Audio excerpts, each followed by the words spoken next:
Chapter 807. Even she herself could not distinguish the difference between the two guiding presences. In her perception, those were the energy imprints she had put in Li Si's energy sea.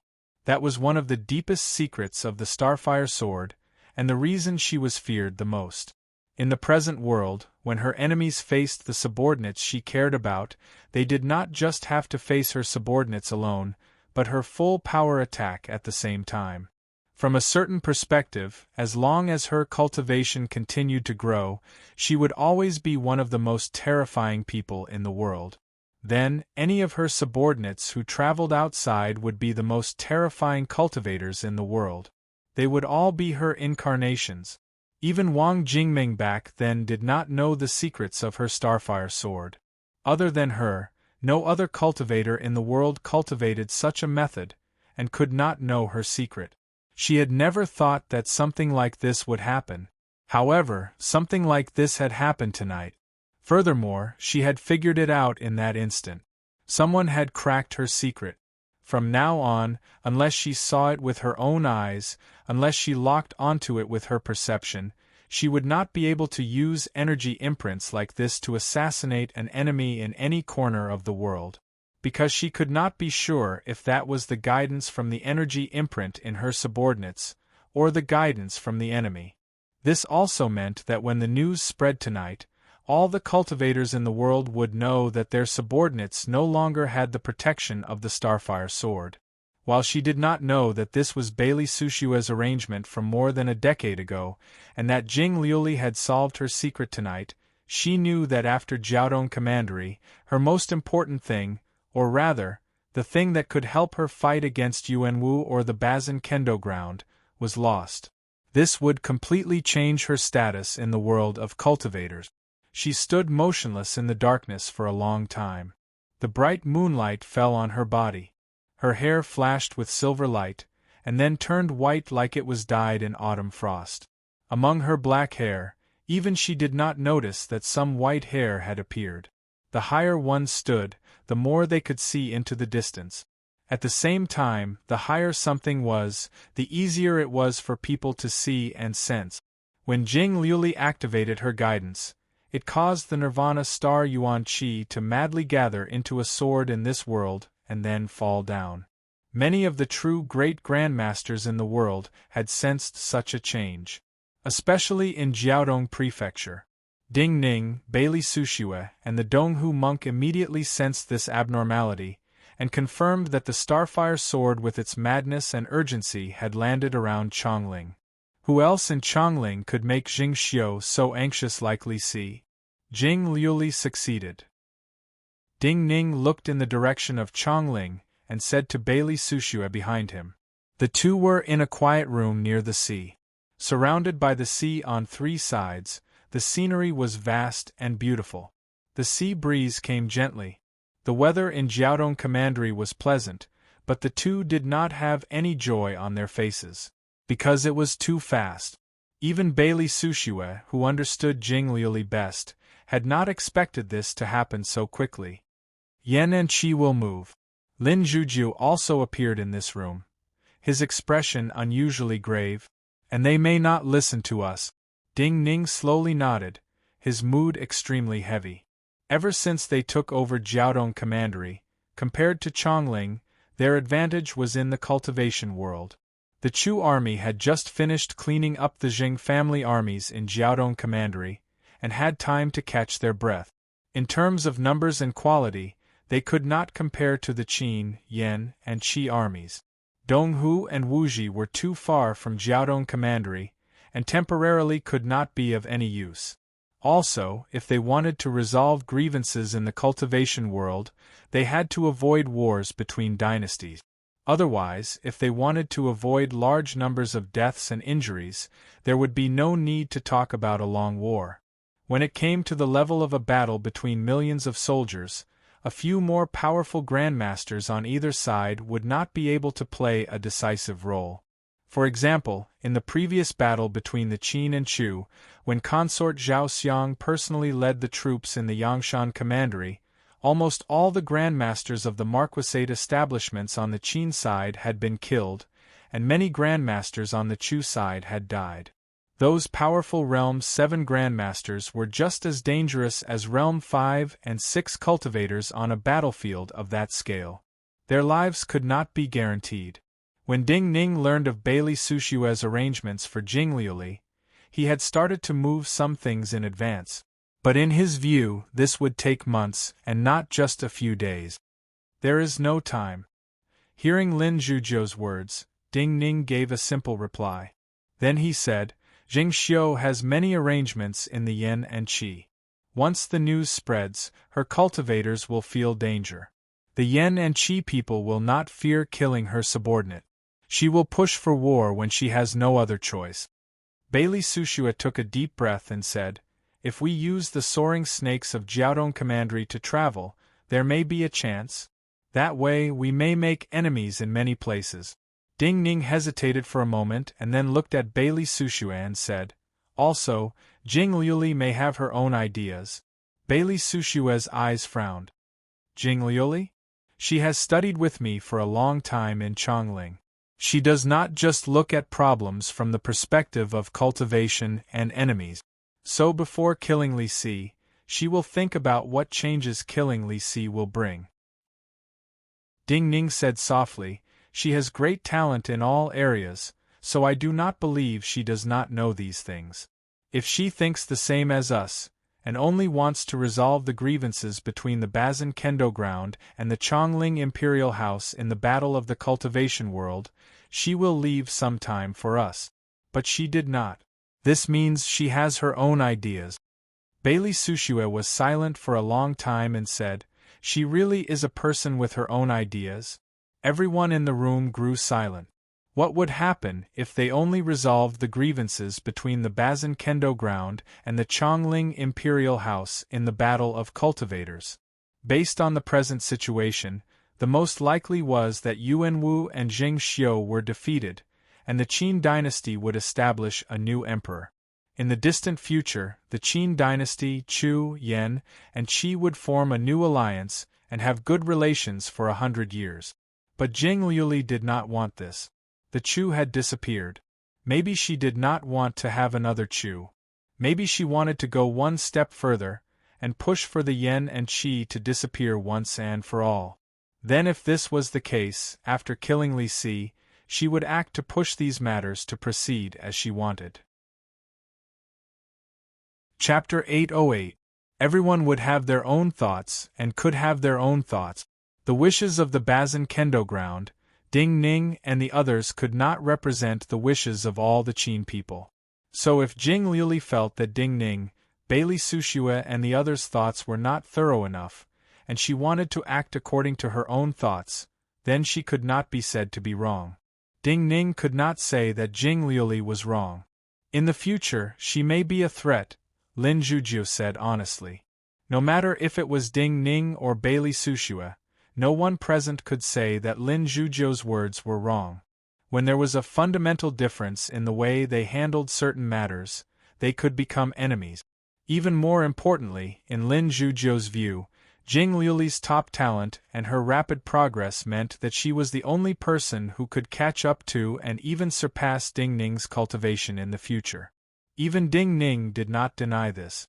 Even though he had cultivation experience that ordinary people could not have, even though he was the cultivator with the greatest cultivation knowledge and battle experience in the past centuries, Ding Ning knew that his talent in many areas did not surpass Jing Liuli. At least, Ding Ning knew that he could not do something like tonight. Jing Liuli's body was not like Ding Ning's, who had been strengthened and modified by many special methods, but she still had an unimaginable affinity with energy. She was born like a magical crystal, and could cause primal energies of the universe to flow naturally to her body. Even more importantly, Ding Ning understood Jing Xiu and Yuan Wu very well.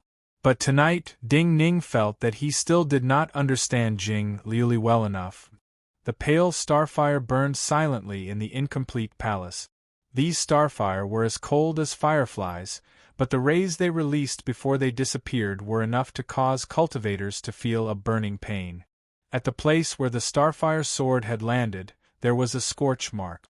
Li Si's figure seemed to have stood there for a moment in the sight of his retainers. But when these shocked retainers looked again, Li Si's body disappeared into the air like a faint shadow. No one believed this was the truth. But the truth happened like this. Li Si, one of the two ministers who had shaken the world many years ago, disappeared from the world like this. Dozens of blinding green sword lights were furiously fleeing out of the palace complex. Dugu Bai carried the almost unconscious Jing Liuli on his back. He did not think of anything else, and only controlled his sword energies. The only thought in his mind was to flee as far as possible. The true essence gushing out of his body converged into dozens of perfectly straight green sword lights that surrounded him. With each breath, a new green sword light would explode, creating a terrifying pushing force that pushed the energy around him and Jing Liuli furiously faster.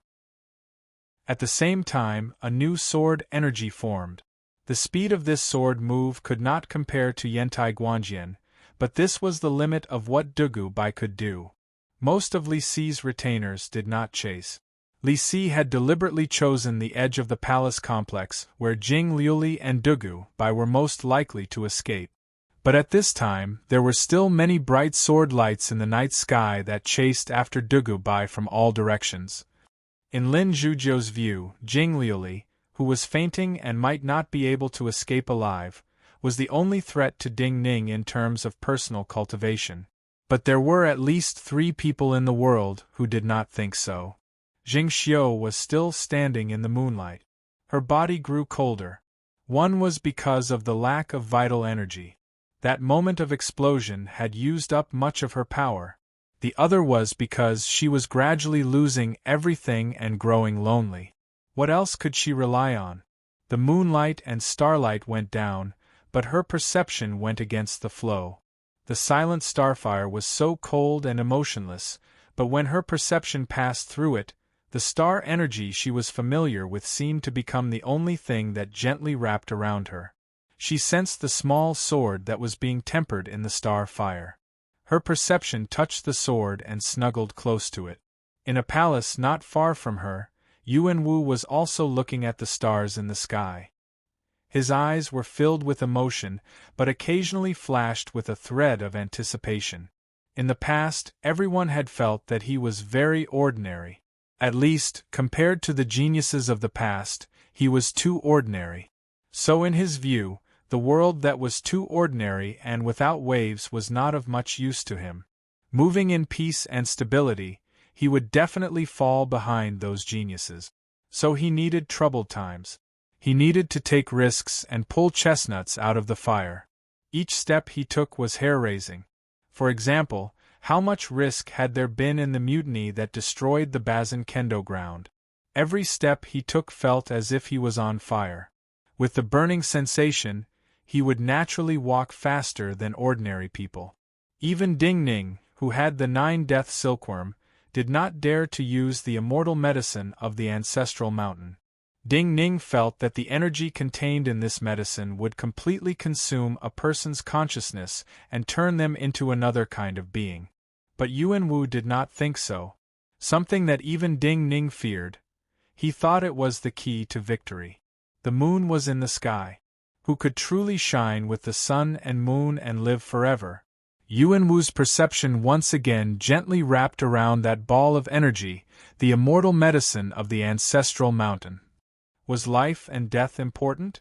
What was important was what kind of method could one use to live, to burn one's life to such an intense degree that no one in the world could reach. If one could obtain power in hell that surpassed everyone in the world after death, then Su Qin would unhesitatingly sink into hell. In a certain place in the Qi dynasty, when the Starfire sword fell, Su Qin also looked up at the sky. There was a cultivator's corpse in front of him. Under the surging aura from his body, the cultivator's corpse was like burnt charcoal, turning into powder layer by layer and being blown away by the wind. This was the 13th Qi cultivator that had died by his hand in recent days. But the first 12 were all below Realm 7, at most peak Realm 6. The 13th Qi cultivator was a grandmaster through and through. This Grandmaster was the master of the 100-Night Palace. But this 100-Night Palace was located in a remote part of the Qi dynasty and was very mysterious. So after killing this Grandmaster, Su Qin could naturally walk in the Qi as this Grandmaster. He could use the identity of a true Qi cultivator who cultivated the Yin and Ghost method to win the respect of the Qi cultivators, and take the position of alliance leader like Yan Ying had in the past. For Su Qin, especially after Ding Ning's true identity was known to the world, the enemy he had to surpass was always Ding Ning. Chapter 809. The bright moon was in the sky, and the waves beat against the shore, sweeping up piles of snow. Ding Ning stood at the window, looking at the waves below the cliff. He could not help but shake his head. He felt slightly helpless. Most cultivators in the world pursued invincibility. Maybe in their view, when they reached invincibility, there was nothing in the world that was difficult. But Ding Ning knew this was not the case. Back in Chongling, he had known this. Now, he was thought to be invincible in the world. In terms of individual combat power, even if he had not truly reached Realm 8 from Realm 7, the cultivators in the world would at most think that Yuan Wu could match him, but would not think that the present Yuan Wu could defeat him. Ding Ning himself was certain that reaching Realm 8 was just a matter of time. But even at Realm 8, there would be times when he felt helpless. Invincibility was not a god that looked down on all things in the world, could not decide everything in the world, and could not change the life and death of many people.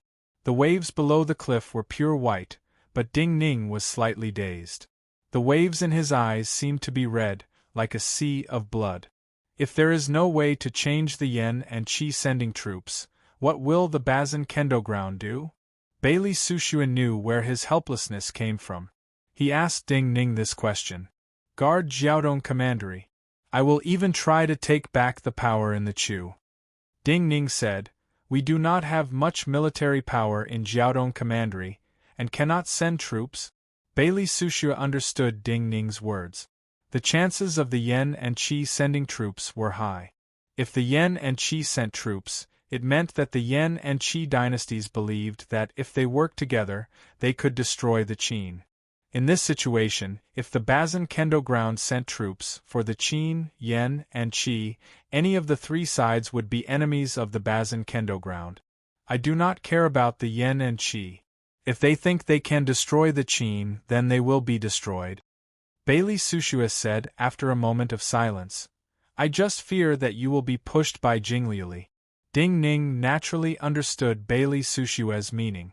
Many things, even if the end result is the same, but whether or not you intervene is related to your original intention, and whether or not you see many of your friends as enemies. A person's change came from a change in their thinking. So Ding Ning turned to look into his eyes and said, Of course not, but I want to kill Yixinhe first. After a few breaths, Ding Ning, who had completely calmed down, added softly. Among all the enemies in the Bazin Kendo ground, there were only a handful of people who could pose a real threat to them.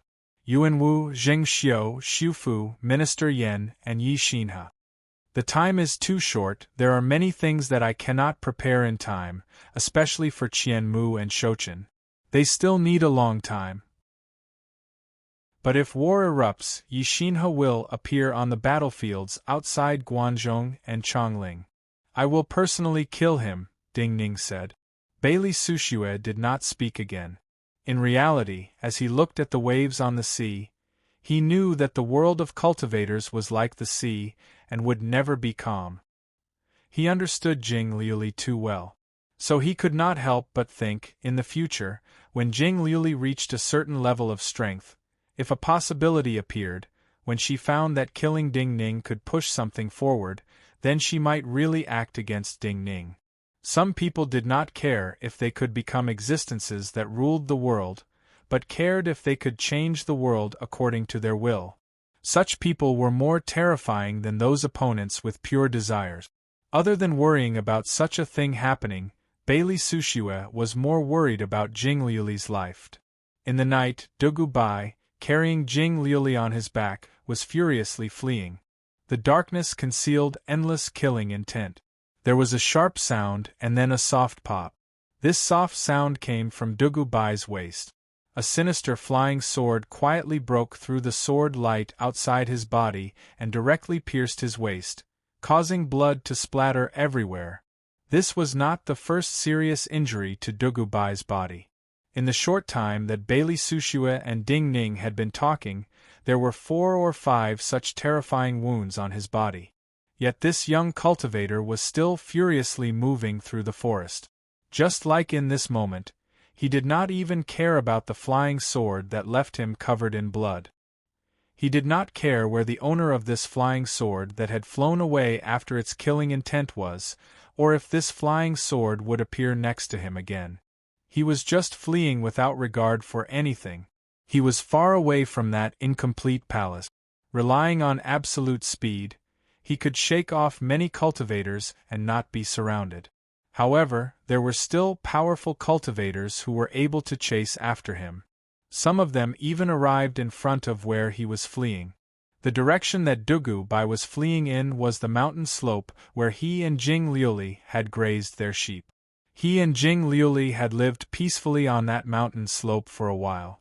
Since Jing Liuli had killed Li Si because of Bailey Sushue's arrangements, and Jing Liuli had been able to arrange for people to enter this palace, then at least the spies in the Chongling Imperial Palace, the Bazin Kendo ground, and the people of Min Mountain Sword Sect would know that this place was Jing Liuli's base. There was a greater possibility that someone would come to his aid. But on the mountain ridge in front of that mountain slope, there was an enemy waiting for him. This was a female cultivator.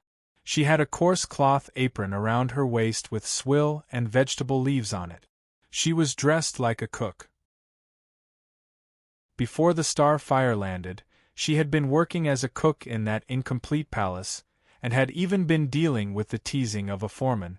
But when Dugubai was doing his best to flee here, she was already a mountain ahead of Dugubai and waiting here.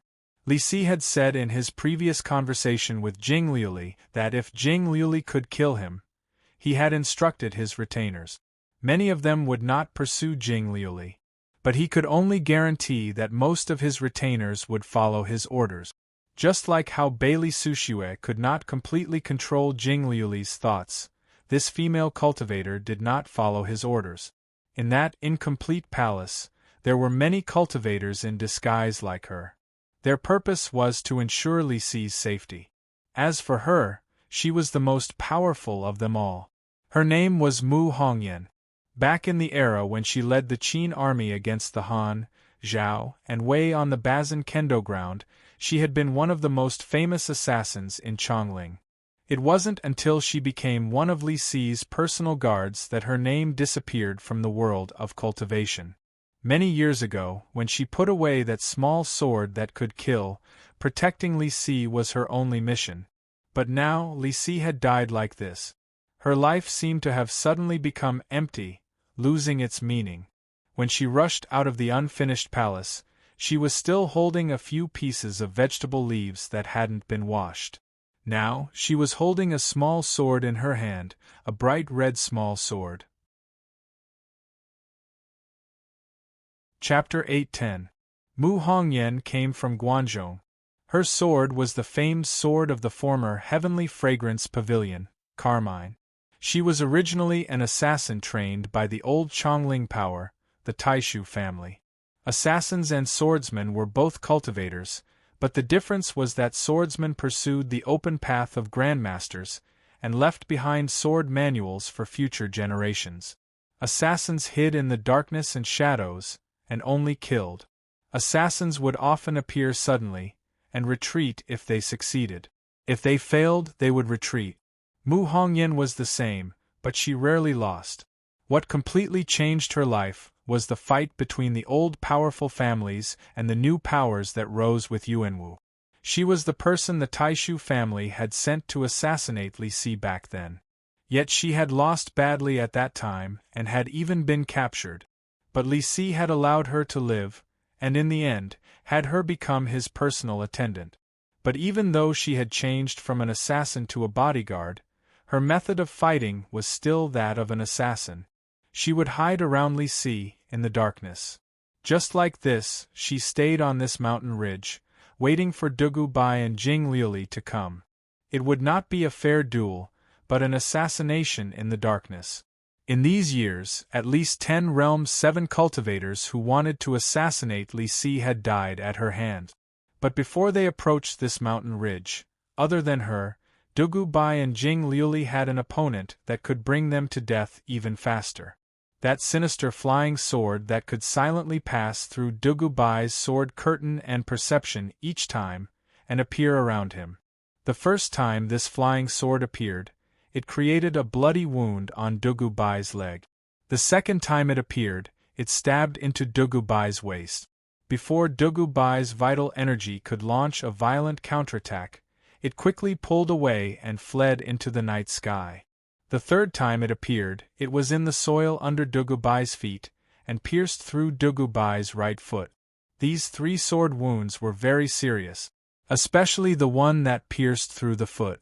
It caused Dugu Bai to fly out, and even the sword energy around him was thrown into chaos for a moment. The owner of this flying sword was also very shocked. If this was an ordinary cultivator, they would not even be able to fly with the 3 sword wounds he had caused. But this young cultivator carrying Jing Liuli was able to persist, and did not even slow down. This was not something that could be done with strong resolve and fearless courage. At the same time, one needed great endurance towards pain, and a constitution far greater than ordinary people. Why were there so many terrifyingly powerful monsters among this generation of young cultivators? The owner of this flying sword was still shaken by Li Si's death, feeling fear for the power of these young cultivators. But Dugu Bai knew he was at the border of life and death. The Dugu Marquisate establishment had used countless methods to change his constitution when he was young, and the process had been very painful. So he was able to persist like this. However, even though he could still disregard his injuries and maintain this fleeing speed, he already sensed that his reactions had already slowed down. Especially because of the intense pain in many parts of his body, he had already become somewhat numb to some of the subtle changes in the external world, not as sharp as before. This meant that he could not avoid some fatal killing intents, especially that flying sword that had wounded him 3 times. When it appeared in the next moment, he could not avoid being hit at his vitals. "I am Dugu Bai. Who dares to kill me?" At this time, he, who did not have the strength to spare, could only shout.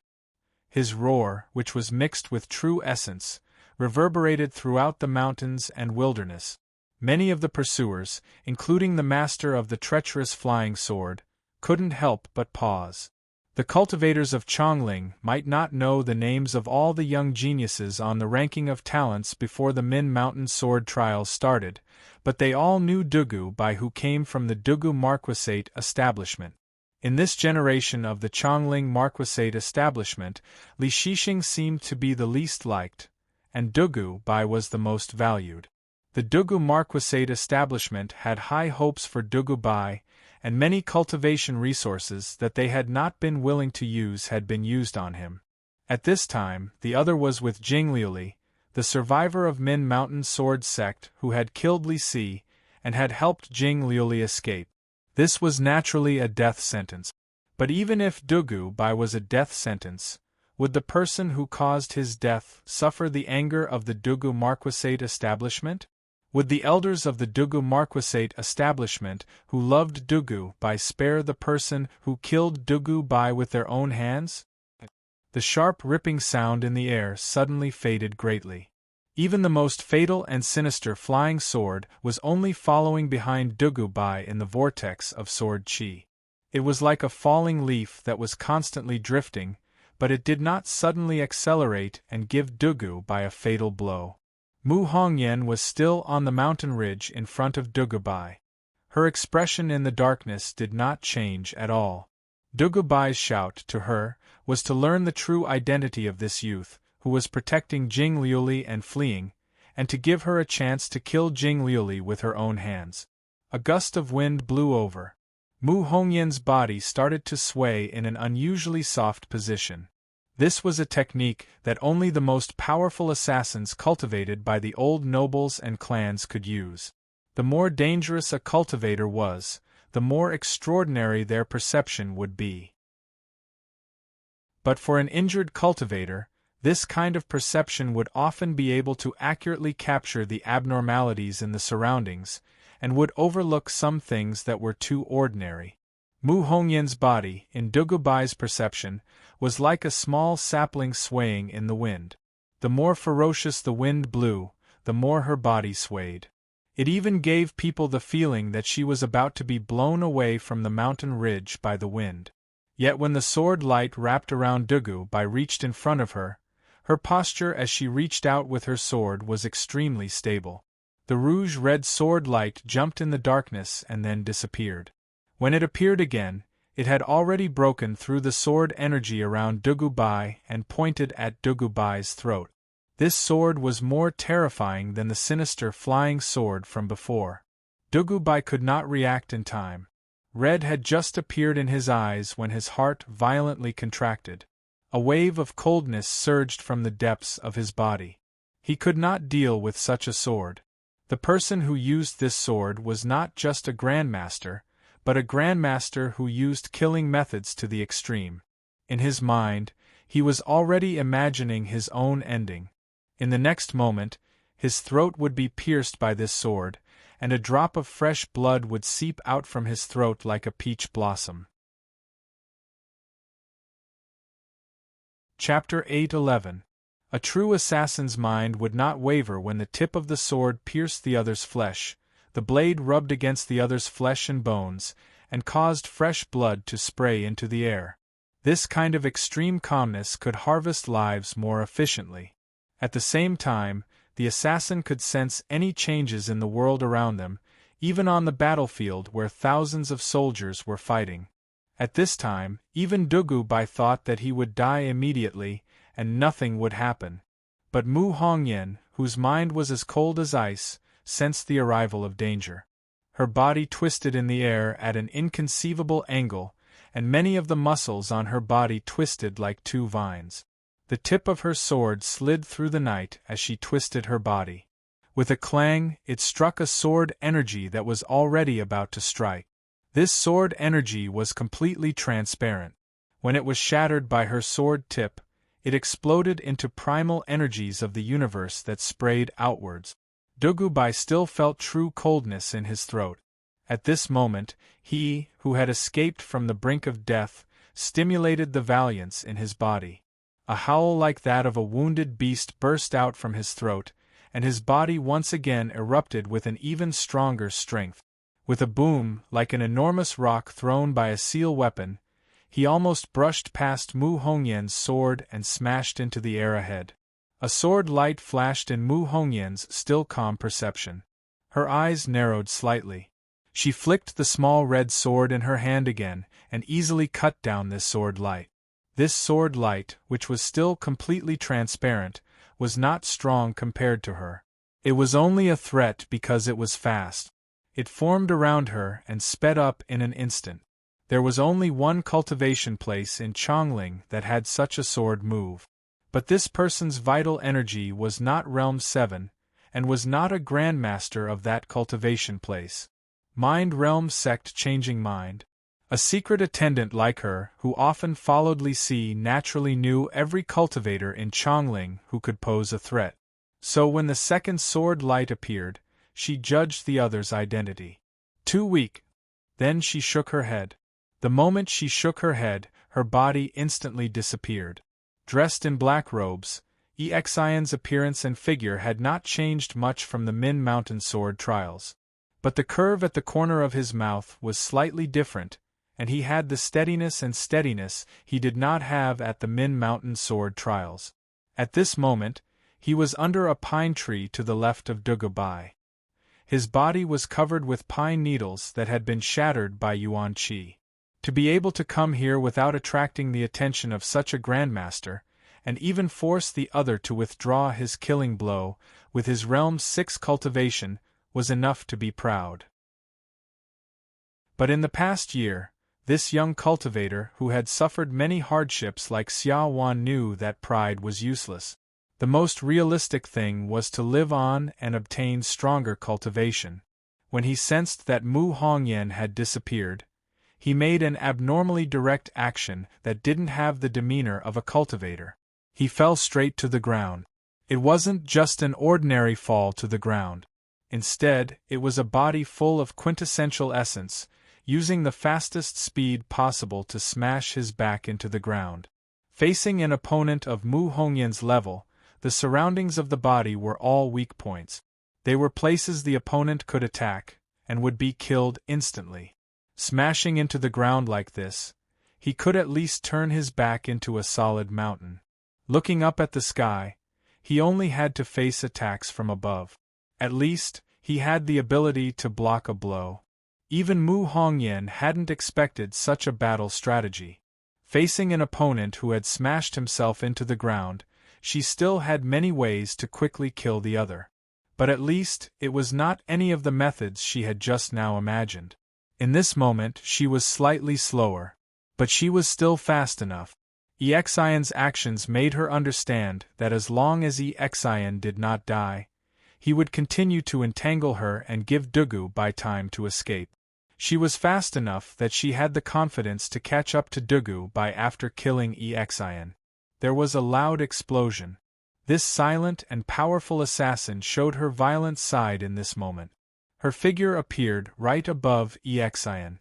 The violent air exploded outwards. Dozens of afterimages were still moving along with the distorted light. She had already curled up like a leopard cat and slammed into Exian's chest. The small sword in her hand pierced through Exian's lungs and stabbed into the ground that had been pressed tightly under him. The natural vibrations and blooming of the sword energy would end this young cultivator's life.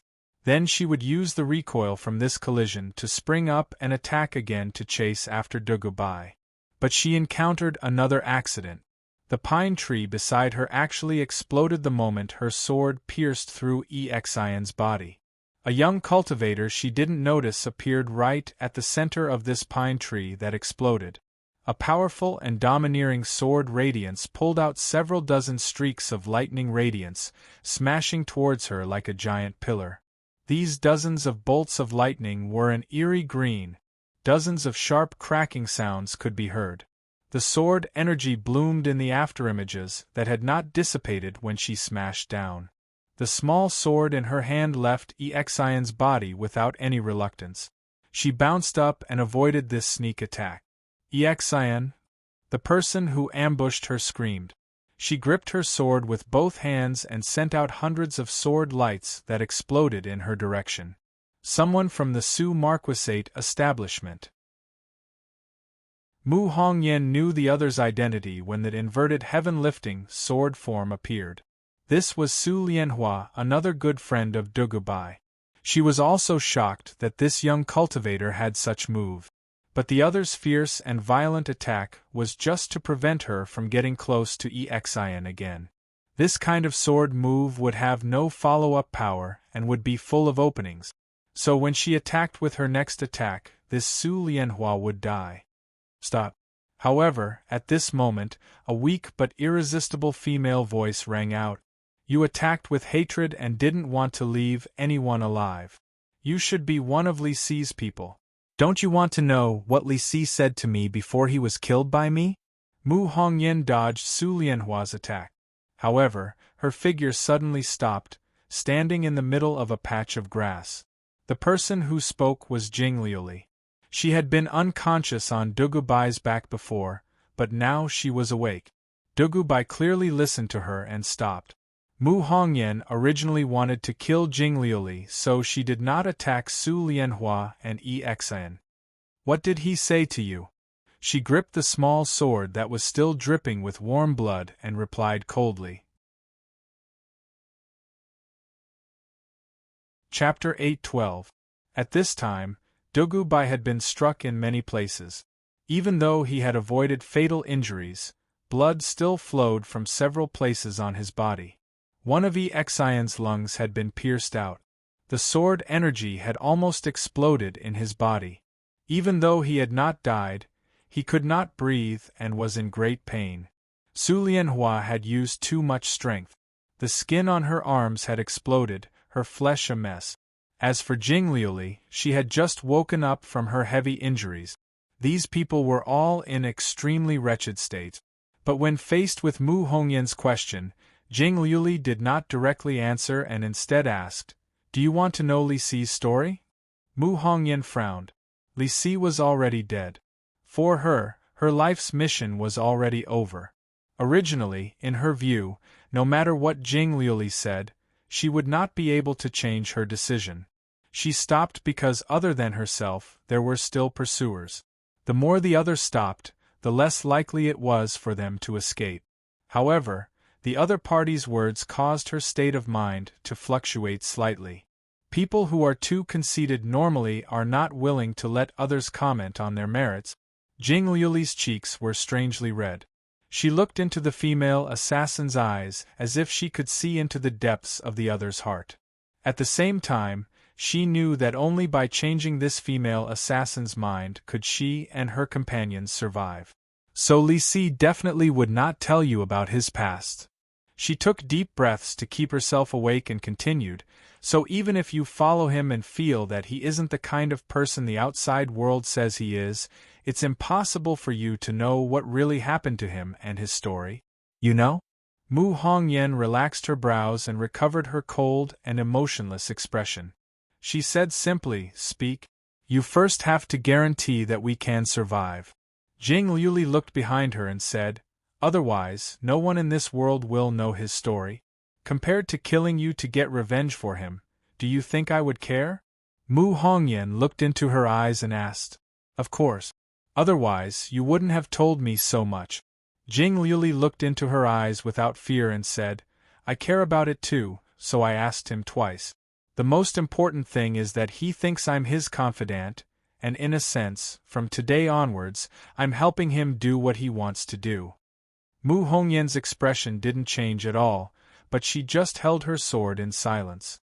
"Tonight, you only saw me kill him, but you don't know that if it wasn't for his arrangement, I wouldn't have had the chance to kill him, and I wouldn't have been able to successfully escape from the palace.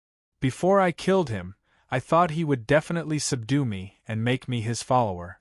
But in the end, I realized that he had always been giving me the chance to kill him. To him, perhaps he was also hoping that I could kill him so that he could complete what he wanted to do." In the end, Jing Liuli said, "Even though he's dead, from tonight onwards, I feel like I've become him." Mu Hongyan quietly listened to Jing Liuli's words. The night behind her was very quiet. This came from the killing intent she had in the future. She seemed to be telling the cultivators approaching in the darkness that this was her territory and prey. She understood some of Jing Liuli's words, but not others. Because before this, her life had been extremely simple. She would not think of anything related to politics, and only cared about Li Si's life and death. "What does he want to do?" She looked at Jing Liuli and asked. Jing Liuli spoke for a long time, and his breathing was unstable. But he still managed to persist. "Qin, destroy Chu Yen Qi. Unify the world." The words were simple, and there was no explanation. However, Mu Hongyan understood. She thought of the many years she had spent with Li Si. She thought of how he was different from the other Chongling nobles. A voice sounded in her mind. "So this is what official wants to do. Regardless of whether the Bazin Kendo ground is king, or Yuanwu is emperor, this is unrelated. You can do it?" The moment this voice sounded in her mind, she looked up slightly in disbelief at Jing Liuli. "This is the first step." Jing Liuli sneered. "But I do not have the time or strength to explain." "You will," Mu Hongyan answered. "You have to have them leave together." Jing Liuli's gaze landed on Exhilarating, who was struggling to breathe on the ground. "You should know that they will be very strong in the future." Mu Hongyan did not say anything else. Her hand moved, and a few strands of black silk shot out from her hand, landing on Exhilarating and then on Dugubai. This time, she was not killing, but saving. The black threads were guided by her physical energy and quickly sewed up the bleeding areas on Exin and Dugubai's bodies. At the same time, the medicinal power on the black threads injected new vitality into their bodies. Assassins would often be seriously wounded, and they needed faster methods to heal themselves. This was because an assassin who acted alone would not be like a grandmaster in the army, who would not have a doctor and colleagues waiting for them. She did not make a sound. In the next moment, she moved. Violent cries and shouts rang out in the silent night. The voice came from the darkness behind her. Many of the cultivators closest to her, including the master of the sinister flying sword, were killed instantly when they could not break free of the small red sword. When her figure appeared next to Exin again, her abdomen close to her energy sea had been penetrated by a sword. Yet she expressionlessly used the black threads to sew it up. Go! She lifted Exin with one hand, and her figure moved again, beginning to flee. Almost all of the cultivators in pursuit stopped at this moment. A small portion of these cultivators did not know her identity at all. They were only shocked by her combat prowess. Meanwhile, most of the cultivators who caught up were Li Si's subordinates to begin with. Some of the most powerful cultivators among them also knew of her existence, but what she was doing right now was completely incomprehensible. They did not doubt the loyalty of this female assassin who had served Li Si for many years. Such a sudden change, and Li Si's previous orders, meant that they could not stop her and Jing Liuli from escaping. Some of them, after some slight hesitation, silently hid in the darkness. Do not chase any more. Someone in the darkness used vital energy to make a murderous voice that spread far away. The voice sounded like a well-intentioned warning, but it also sounded like a threat with hidden killing intent. It was impossible to tell. Chapter 8:13. Before the dawn, it was darkness. All of Chongling started to wake up. The news of Li Si's death swept through Chongling like a gust of wind. This should have been a person people despised and hated. But because his status was so high, most people in Chongling felt fear when they thought of his name, and did not dare to express any disdain towards him. Yet when he truly died, many people, after great shock, unconsciously thought that in these years, other than his own strength, Li Si did not seem to be a threat to any of the powerful in Chongling. Everyone knew that he had obtained power by selling out the entire Li family. But after he obtained power, he did not seem to have done anything. Then what did he do? Some people started to realize that he seemed to be doing things for the entire Qin dynasty. A black-robed old man sat in a black palace deep in the imperial palace. This old man was Prime Minister Yan. A piece of plain linen was wrapped around his right arm and his black robe. In Chongling, this was to commemorate someone who had died. When he heard the news of Li Si's death, he had wrapped this linen cloth around his arm to commemorate Li Si. This was not a pretense. He was alone in this hall where he usually dealt with political affairs. No one else was present. Other than Yuanwu and Jing Xiu, he and Li Si had been the two people who stood at the highest point in Chongling in these years. In the past, in Mo Shouqing's eyes, these two prime ministers of the Qin dynasty were the wisest and farthest people in Chongling. From the outside, the two of them represented Yuanwu and Jing Xiu, and were in clear opposition. Yet the two of them were people who truly understood balance. In these years, Zheng Xiu and the 13 marquises of the Qin dynasty had been planning wars the most. Yi Xileng and Chief Inspector Chen were in charge of guarding and fighting in the cultivation world. The two of them dealt more with the miscellaneous affairs of the Qin dynasty, and the balance between the powerful.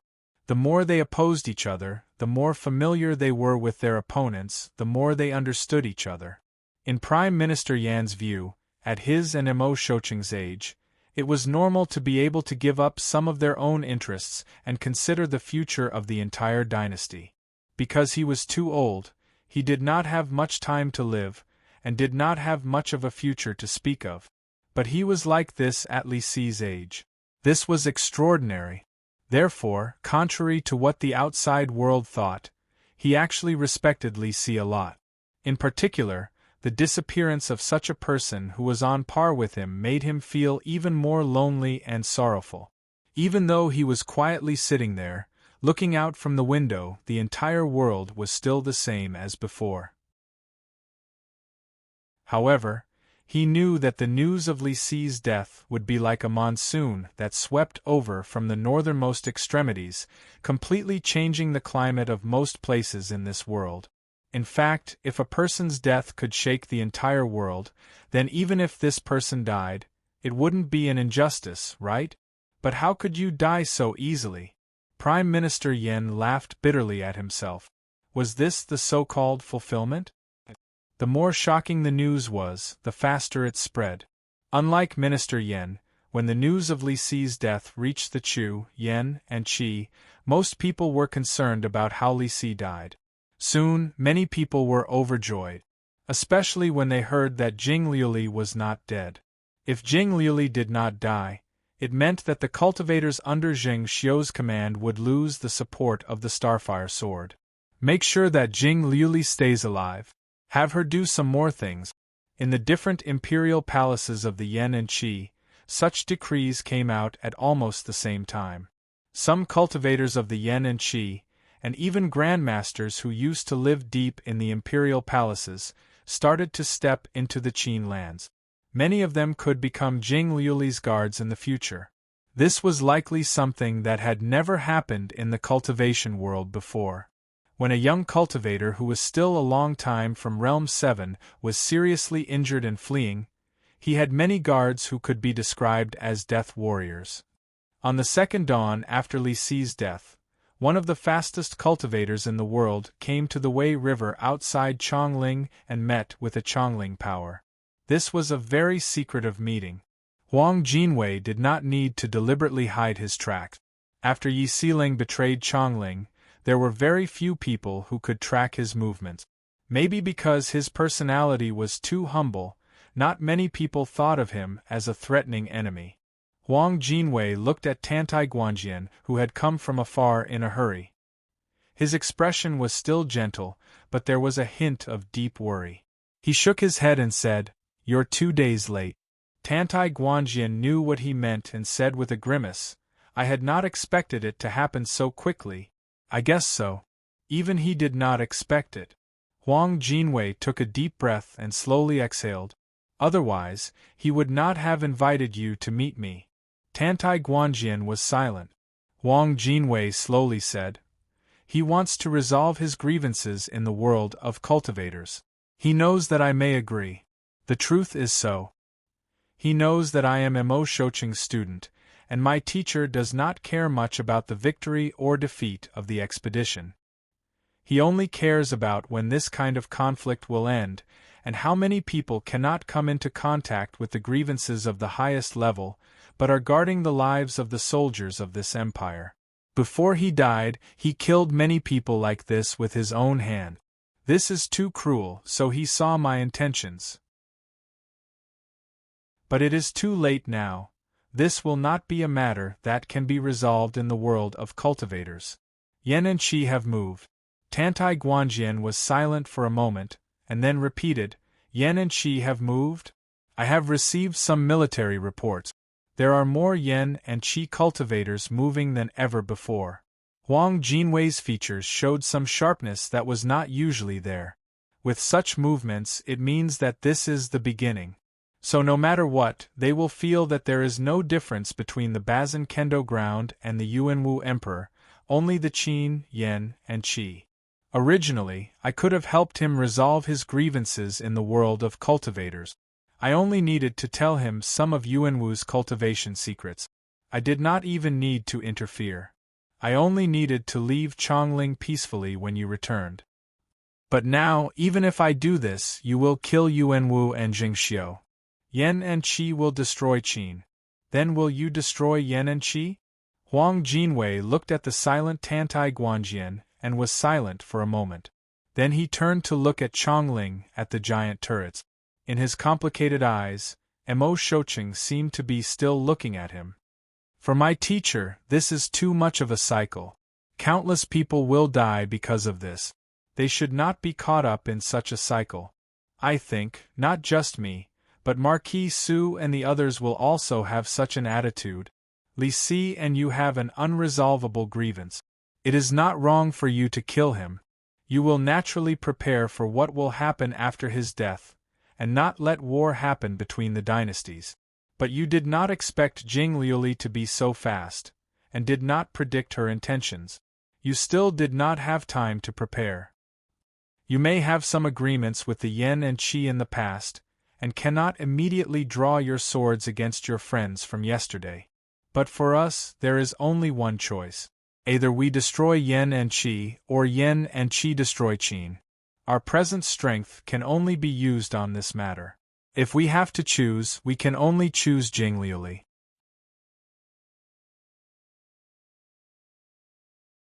Chapter 8:14. Yantai Guanjian did not try to persuade him. He and Huang Jinwei had the same feelings.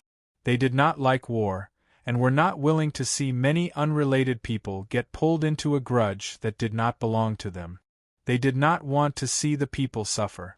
They did not want to see people waiting at home only to hear that their family members had died on the battlefield. In this spring, no matter if it was on the Yin Mountain or the Yangshan Commandery battlefields, even if news of victory came, when Huang Jinwei walked through the streets of Chongling in the night, he rarely heard joyful voices, but heart-wrenching cries that caused him to be unable to sleep. This was the general trend.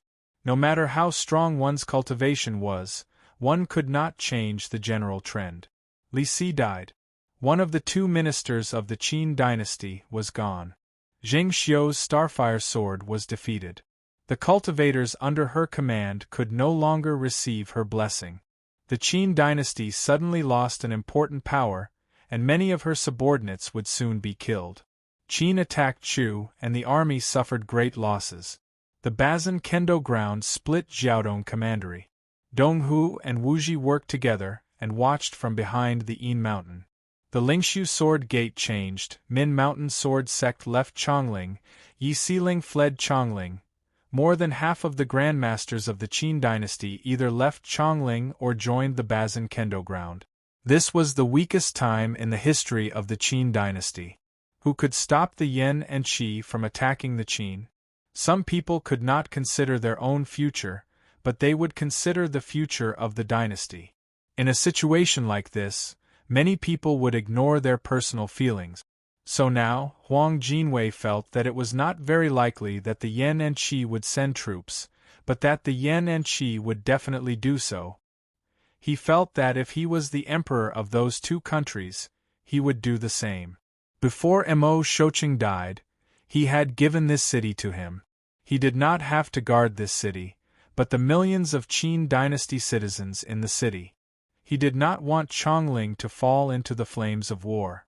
This was why he had come to see Yantai Guanjian. Yet when the flames of war could not be avoided, he could only do his best to win the war and not let the flames of war burn into the city. For countless years, Chongling had produced many powerful cultivators, and many of them had been leaders of their time. So Chongling had always been thought of as the place where the fortunes of the world gathered.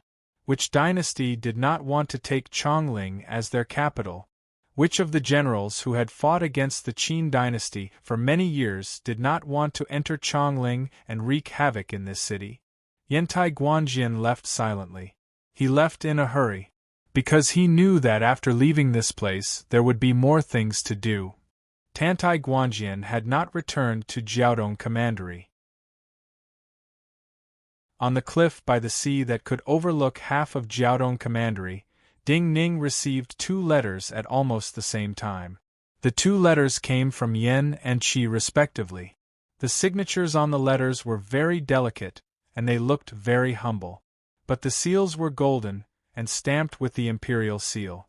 Ding Ning opened the 2 letters that came from different countries, and were thousands of miles apart, but arrived at almost the same time. A hint of disdain appeared at the corners of his mouth. The contents of the letters were humble and respectful. They used a tactful tone to describe the plans of the two emperors to send troops, and hoped that the Bazin Kendo ground would support them, and even send troops together.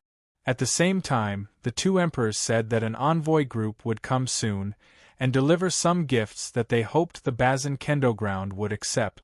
They are both going to send troops, and hope that we can join forces with them? Consort Zhao also came to the cliff. While only she and Ding Ning were present, the discussion between her and Ding Ning represented the strategic matters of the entire world. Without needing to look at the contents of the two letters, just looking at Ding Ning's expression, she guessed what was written inside. She laughed scornfully. Of course they will not ask, but after forming such a reality, they ask for your support, and hope that you will not interfere. There are no surprises. Ding Ning turned the two letters to dust in his hand, and then flew out of the window, towards the sea in the sunlight. Small matters cannot see people's hearts, only large matters can. Consort Zhao smiled faintly. Ding Ning turned to look at her and asked, "Do you know what the final result they want to see is?" Consort Zhao seemed to have an answer, but she did not. She just looked at Ding Ning and smiled without speaking. What they want to see the most is for the Yen and Qi to work together to destroy the Qin, and then divide Qin Chu, and trap us in Jiaodong Commandery. Ding Ning said, "At that time, Jiaodong Commandery is just a small place to the Yen and Qi. Even if they think of us as the strongest sect in the world, we will not be a threat. I do not care about what they think." Consort Zhao looked at Ding Ning and said, "I only know that we are not idiots, and Yuan Wu and Jing Xiu are not as easy to deal with as they imagine. I only care about what you want to do, so in the end, since the general trend is unavoidable, the world will be unified in the end." Ding Ning looked at Consort Zhao and said, "I will push for the world to be unified, but I will still use my own method." Other people did not understand these words, but Consort Zhao did. She smiled. "I do not have to shoulder the lives of so many armies, so I am naturally relaxed. So I only need to treat myself as a pure cultivator?" Ding Ning looked at her and nodded. He said seriously, "Putting aside the matter of Chu, you will become a stronger cultivator. You are very strong." "I will cultivate in seclusion." Consort Zhao understood what Ding Ning was thinking, and she naturally agreed. "I will go to the Yen to do some things," Ding Ning said to her in the end. "Then be careful." Consort Zhao only said this. As a pure cultivator, this was something she liked to do. She also knew that Ding Ning had left Jiaodong Commandery to travel the world. At this time, no matter where he went, what he had to do would affect the future of the world. After Consort Zhao left this cliff, Ding Ning still faced the window facing the sea. A young cultivator walked into this seclusion room and appeared behind Ding Ning. "You have followed me for a long time," Ding Ning said to this young person. This young cultivator was Yi Zhengnan. Ever since the Min Mountain sword trials, he had been Ding Ning's attendant. Other than the times when Ding Ning sent him to other places, he had been by Ding Ning's side the rest of the time. From a certain point of view, he was Ding Ning's first death warrior after he returned to the world of cultivators. Yi Zhengnan did not know what Ding Ning wanted to do. So he did not respond and just stood silently. "I understand that you feel you owe me a life, but you are not strong enough for me now. You are not strong enough as an attendant and death warrior," Ding Ning looked at him and said. Yi Zhengnan suddenly sensed his meaning. Great waves rose in his heart, and his hands trembled slightly. In the next moment, he bowed and said, "You must know how to make me strong enough."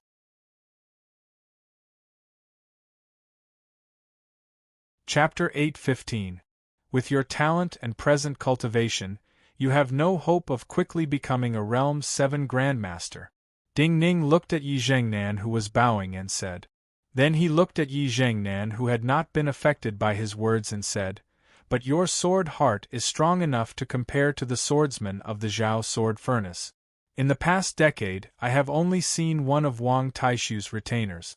But that person is suited to the wild and demonic sword essence, so I recommended him to learn the sword from the people of the Zhao sword furnace.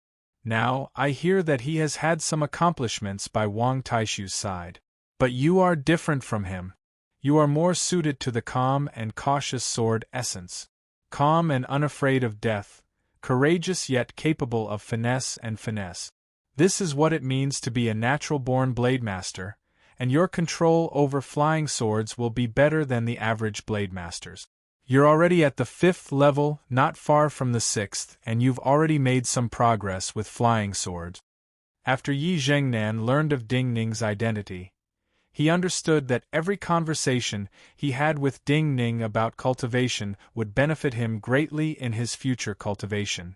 The light in his eyes flashed intensely. You mean to have me focus on cultivating the flying sword, and cultivate the flying sword path to the extreme? Ding Ning did not directly answer his question and said, Min Mountain Sword Sect has many famed swords. Some swords were left behind by swordsman Qin. You have seen many of them at the Min Mountain Sword Trials. They are grandmasters from the Han, Zhao, and Wei dynasties. The Bazin Kendo ground had countless famed swords in the past. Most were destroyed when the Bazin Kendo ground was destroyed, or taken by Jing Xiu and Yuanwu. But many survived, and have returned to Jiaodong Commandery. Yi Jingnan's brow furrowed slightly. He did not understand how this was related to his cultivation, but he knew that each sentence had deep meaning. So he listened carefully without missing a word. Since ancient times, there have been cultivators who can control many flying swords, but one cannot do two things at the same time. When a cultivator's mind is on controlling one flying sword, they cannot split their attention to control another flying sword. All of those cultivators who can control multiple flying swords only have one sword fly freely according to the path of the sword. This is like grabbing a flying sword and having to let go of another flying sword. There will be a gap. Ding Ning looked at him and said in detail, but in reality, the Bazin Kendo ground has a method to control more flying swords. 1,000 derivation great formation, 10,000 swords return to origin? Yi Zhengnan cried out in shock. It seems you have heard of this sword manual. Ding Ning was slightly surprised. This made it easier for him to explain. This sword manual uses external power as support. The theory is that you need to first create a formation pivot sword disc. The formation pivot sword disc is connected to all the flying sword. All the flying swords are like the chess pieces on the formation pivot keyboard, and form a great formation. When you control a swordsman to fight an enemy, as long as you use your vital energy to move the formation pivot, it will be like moving chess pieces. This sword formation will have thousands of changes, and countless flying swords will change into countless ways of attack. There are 3 limitations to cultivating this sword manual. 1 is a suitable cultivator. 2 is a large number of good swords. 3 is the thickness of the cultivator's vital energy. The power of this sword formation comes from the large number of flying swords. The flying swords with different energies will form a sword sea, and the primal energies of the universe will be diverse and vast. At the same time, the flying swords will be cunning and strange. The cultivator facing it, other than having to withstand the powerful attacks, will also have to be wary of the flying swords that suddenly appear next to them. But the flying sword art had a limited amount of vital energy that could be stored in the seal scripts of the flying sword. It relied more on the energy of the sword embryo itself. So the good swords that formed the sword formation had to be those that had accumulated a lot of energy. Even more importantly, the cultivator must have a vast amount of vital energy in their body. When controlling large numbers of flying swords, while each flying sword is controlled through the formation pivot, vital energy flows endlessly into each flying sword through the formation pivot. The consumption is astounding. The Bazin Kendo ground has sword realms. This formation pivot sword disc also has its own materials. Min Mountain Sword Sect and the Bazin Kendo ground have enough famed swords to choose from. It is not a problem to form a sword formation like this. Your personality is enough for you to control a sword formation like this. Hearing this, Yi Zhengnan completely understood. He couldn't help but say softly, so you only lack a vast amount of vital energy. Normal people's meridians have their limit. If they do not cultivate multiple top methods that can work together, at my cultivation, they may not have vast amounts of vital energy that surpasses ordinary realm 7 grandmasters. Ding Ning looked calmly at Yi Zhengnan and said, if you are able to form a sword formation like this, you can only rely on the tribulation surpassing golden thread. Tribulation surpassing golden thread? Yi Zhengnan was puzzled. He had never heard of this name. Ding Ning said, a kind of seal weapon, made from black gold thread and carved with formations. Guided by energy, it will spread throughout the cultivator's meridians and go deep into the energy sea. It is like burying a circle of meridians in the cultivator's body. This tribulation surpassing golden thread can draw in astounding primal energies of the universe and store them inside. In battle, they will continuously enter the pivot sword disc. Yi Zhengnan immediately understood. It is like planting another formation in the body. When the tribulation surpassing golden thread passes through the meridians, thousands of threads penetrate the body. It is extremely painful. Few cultivators can endure it, but I feel that you can. Ding Ning looked at him and said. Yi Zhengnan bowed again. His mind did not fluctuate greatly and his tone was calm. He said, I can try. When Yi Zhengnan left, Ding Ning also walked out of the seclusion room and left the cliff. He could not solve all the problems at the level of the cultivation world. It was not that he was not strong enough, but that the number of powerful cultivators following him was not enough. Anyone who wanted to do great things with their own will would always search for friends, for people with the same ideals as them as helpers. When the number of cultivators he had was enough to face the armies of any dynasty, and easily deal with the charge of the strongest elite army of any dynasty, then the problems that troubled him could be easily solved. When he used the first Sword of the World token to announce the return of the Bazin Kendo ground, his actions had started. But now, he had to do it faster and more thoroughly. His arrangements for Yi Zhengnan, Xia Wan and the others of Chongling were just a small part of it. Next, he would go to the Yen. The Yen had his senior sect brother Zhang Yi of White Goat Cave. When the war between the Yen, Qi and Qin dynasty started, or rather, when the letter was sent through the envoy, the Yen dynasty should not have allowed Zhang Yi to leave. From a strategic point of view, Zhang Yi was a hostage that could restrict him and the Bazin Kendo ground. He would be under house arrest in the Yen dynasty. Of course, he would not let the Yen dynasty do this. Also, he would not just do this in Qin to get more cultivators with the same ideals as him to become helpers.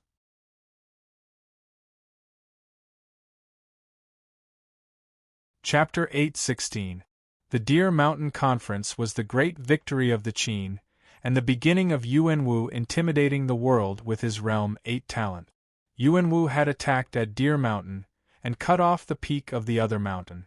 This flat peak became the stronghold of the Qin army. It was like an enormous watchtower that looked down at the Yen, Chu, and Qi territories.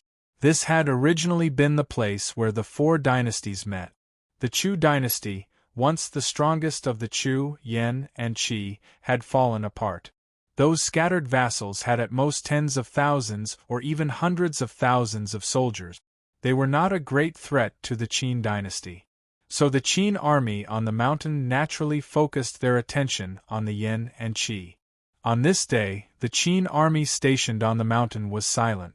On the horizon they faced, chariots, heavy cavalry, carriages and beasts were continuously appearing. All of these meant powerful and heavy seal weapons and cultivators. At the start, these things were black dots, but as they appeared in their sight, they became a tide that spread over the entire horizon. Most importantly, the tides that spread from the Yen territory and the Qi territory were all connected.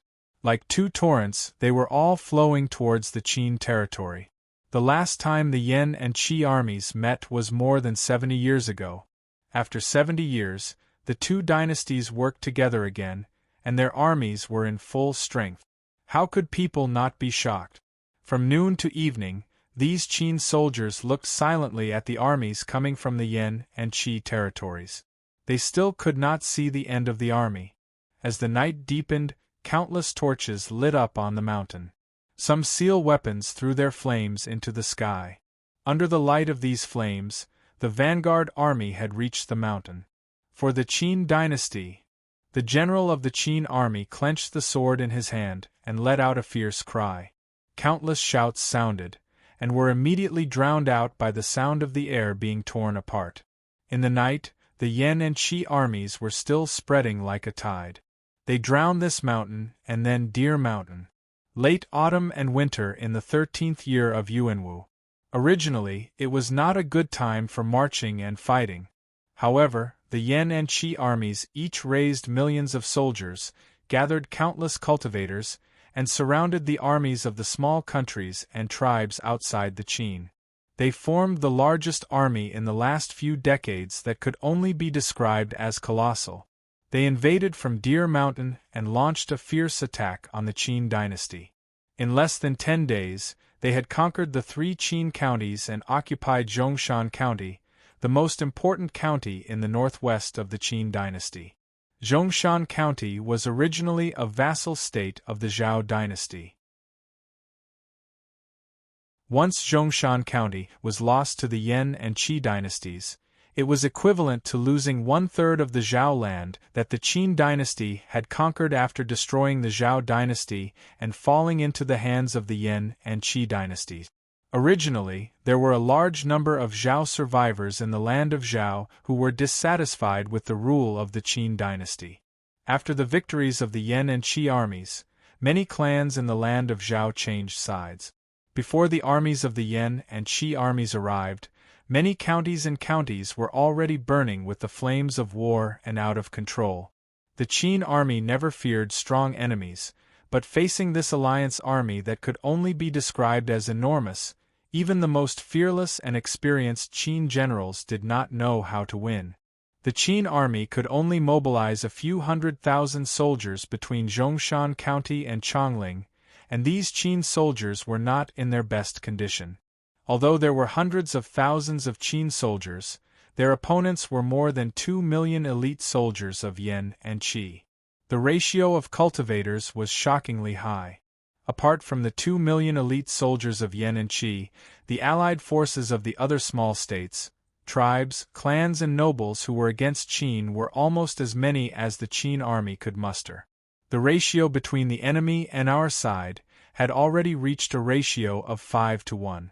In a battle of tens of thousands against hundreds of thousands, there was still a chance of victory. But in a battle of this scale, at least in all the history books, there had never been an example of such a weak side winning. In a palace in Guangzhou, there were several paulownia trees over 500 years old. Paulownia trees grew quickly. After decades of rapid growth, they could grow to the size of several people. But because they grew too quickly, the tree crown was too large and attracted the wind. The roots were not deep into the earth, and were destroyed by the wind. For a 500-year-old tree like this to survive, it was naturally terrifyingly large. Or rather, it was a miracle. But was there really a miracle? At this time, the Yuanwu emperor, dressed casually in a coarse robe, stood under the tree. He knew that this so-called miracle came from a certain emperor who had planted this tree 500 years ago. When this tree had just grown to the size of 2 people, those flattering officials had done all they could to lead the roots of this tree deeper into the ground. Even now, there were dozens of metal chains and heavy stone formations tied to the roots of these trees. There were also some medicinal soil that could keep insects away from the trees working. In the view of many people in the world, if the Qin wanted to stop the Yan and Qi army from entering Guangzhou, they could only wait for a miracle to happen. But for him, there were no miracles, only human affairs. A luxurious carriage arrived in front of the palace. The mistress of Chongling walked into the palace alone. She stepped on the stone path covered in giant dead leaves and entered his sight. The remaining yellow leaves on the branches of these enormous paulownia trees started to tremble, and gave off an inexplicable silver flame. You still came in the end. Yuanwu looked at this cold and perfect woman, and smiled gently and emotionally. Jing Xiu looked at this emperor who pretended not to see her white hair under the grand crown. She responded coldly, "Just because of the situation, it does not mean that I do not dislike you." Yuanwu did not care and continued to smile. "But we are truly working together. Since that great change in Chongling, you and I have not truly worked together. I need all of your nether floats." Zheng Xiu did not reflect on the emotion in his voice, and said coldly and directly, "2 immortal lotus seeds." Yuanwu put away his smile, looked at her and said, "Not just me, but Xiufu as well." Zheng Xiu nodded. "I will deal with the Yen army." Yuanwu saw that she did not object, and immediately showed some joy. "Then I will deal with the Qi." Zheng Xiu did not speak more. She turned and walked out of the palace. Yuanwu looked silently at her back and said, "Why not stay here?" Jing Xiu did not respond. She pretended not to hear. If a person did not choose to submit or be a subordinate from the start, then they would never have such a posture again. She would not change the path she had chosen. This way, even if she lost everything in the end, she would not lose one thing. That was her pride. In the chilling darkness, her carriage did not return to Chongling, but to the numerous workshops in Guangzhou. She had built several large and secretive workshops during this period of time.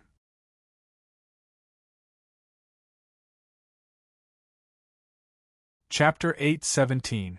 In the darkness, countless eyes stared at her carriage like wild wolves. Even though many of the Guangzhou families, led by the Xie family, had taken precautions before her, the accumulation of these great wealth over countless years still caused great losses to their seemingly unbreakable foundations. As she moved through Guangzhou, she naturally suffered the hatred of countless people. Especially after the news of Li Si's death spread, and the world learned that Jing Liuli had defeated her Starfire sword, some people's thoughts of killing her became even more uncontrollable.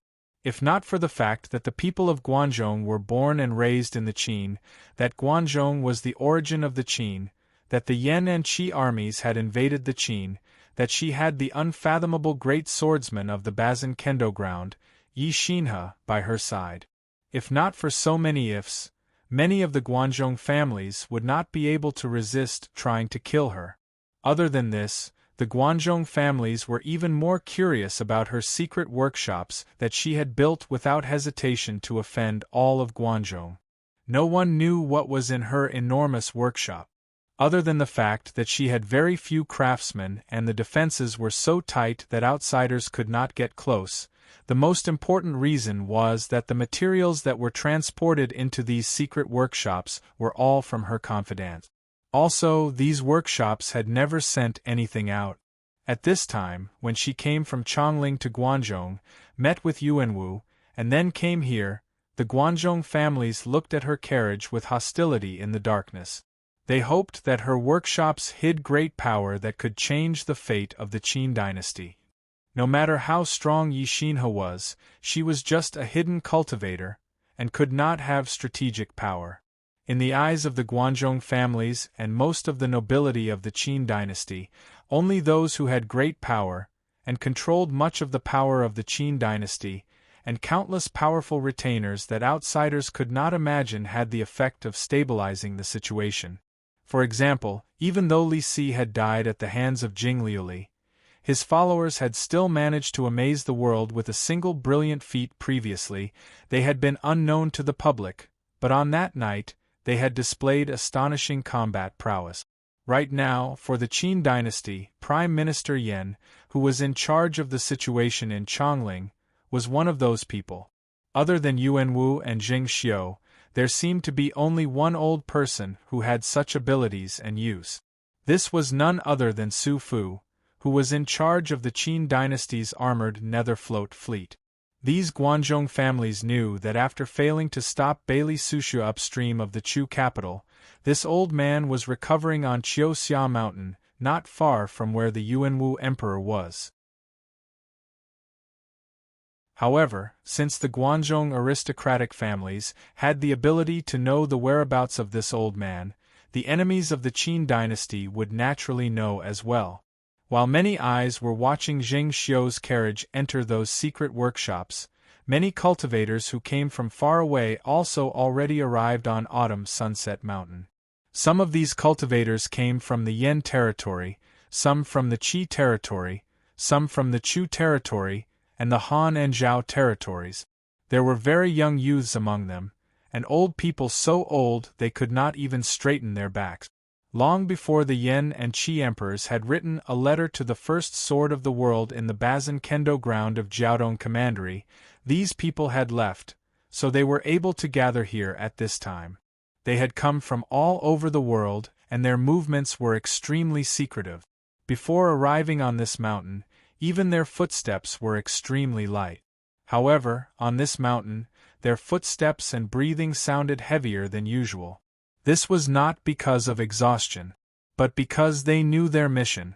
They knew that today's matter would leave behind a heavy mark in the history books, and could completely determine the result of this battle. There was a sword school on Autumn Sunset Mountain. This had once been the famous Liunyuan sword school in the history of the Qin dynasty. But this sword school had been abandoned many years ago. The main cultivators inside had been executed after the Great Change before Yuanwu's ascension. So while this courtyard still took up a large area, and there was a spirit vein that would occasionally give off some spirit energy, it appeared slightly dilapidated. For these cultivators who had come from all over the world, what they were certain of was that this place did not have any powerful protective formations or restrictions that could kill grandmasters, and could not hold large numbers of troops. Almost 100 figures came up the mountain from all sides. In the end, they passed through the forest and silently surrounded this dilapidated sword school. Among these cultivators, the youngest group came from the Yan. Their cultivation was not as good as the other cultivators, but they all carried a double-headed dragon bow on their backs.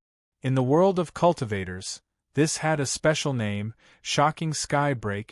This kind of seal weapon only came from the Chu. Only the artificers of the former Chu palace knew how to make weapons.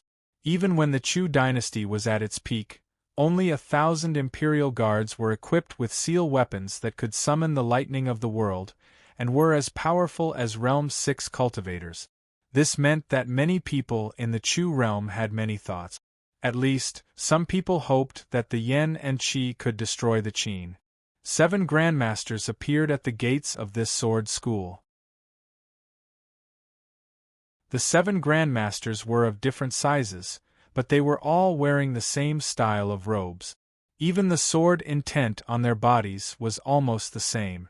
In the world, only the Yan Absolute Star Palace had 7 sect brothers who cultivated the same sword manual, and all of them reached Realm 7 and became grandmasters.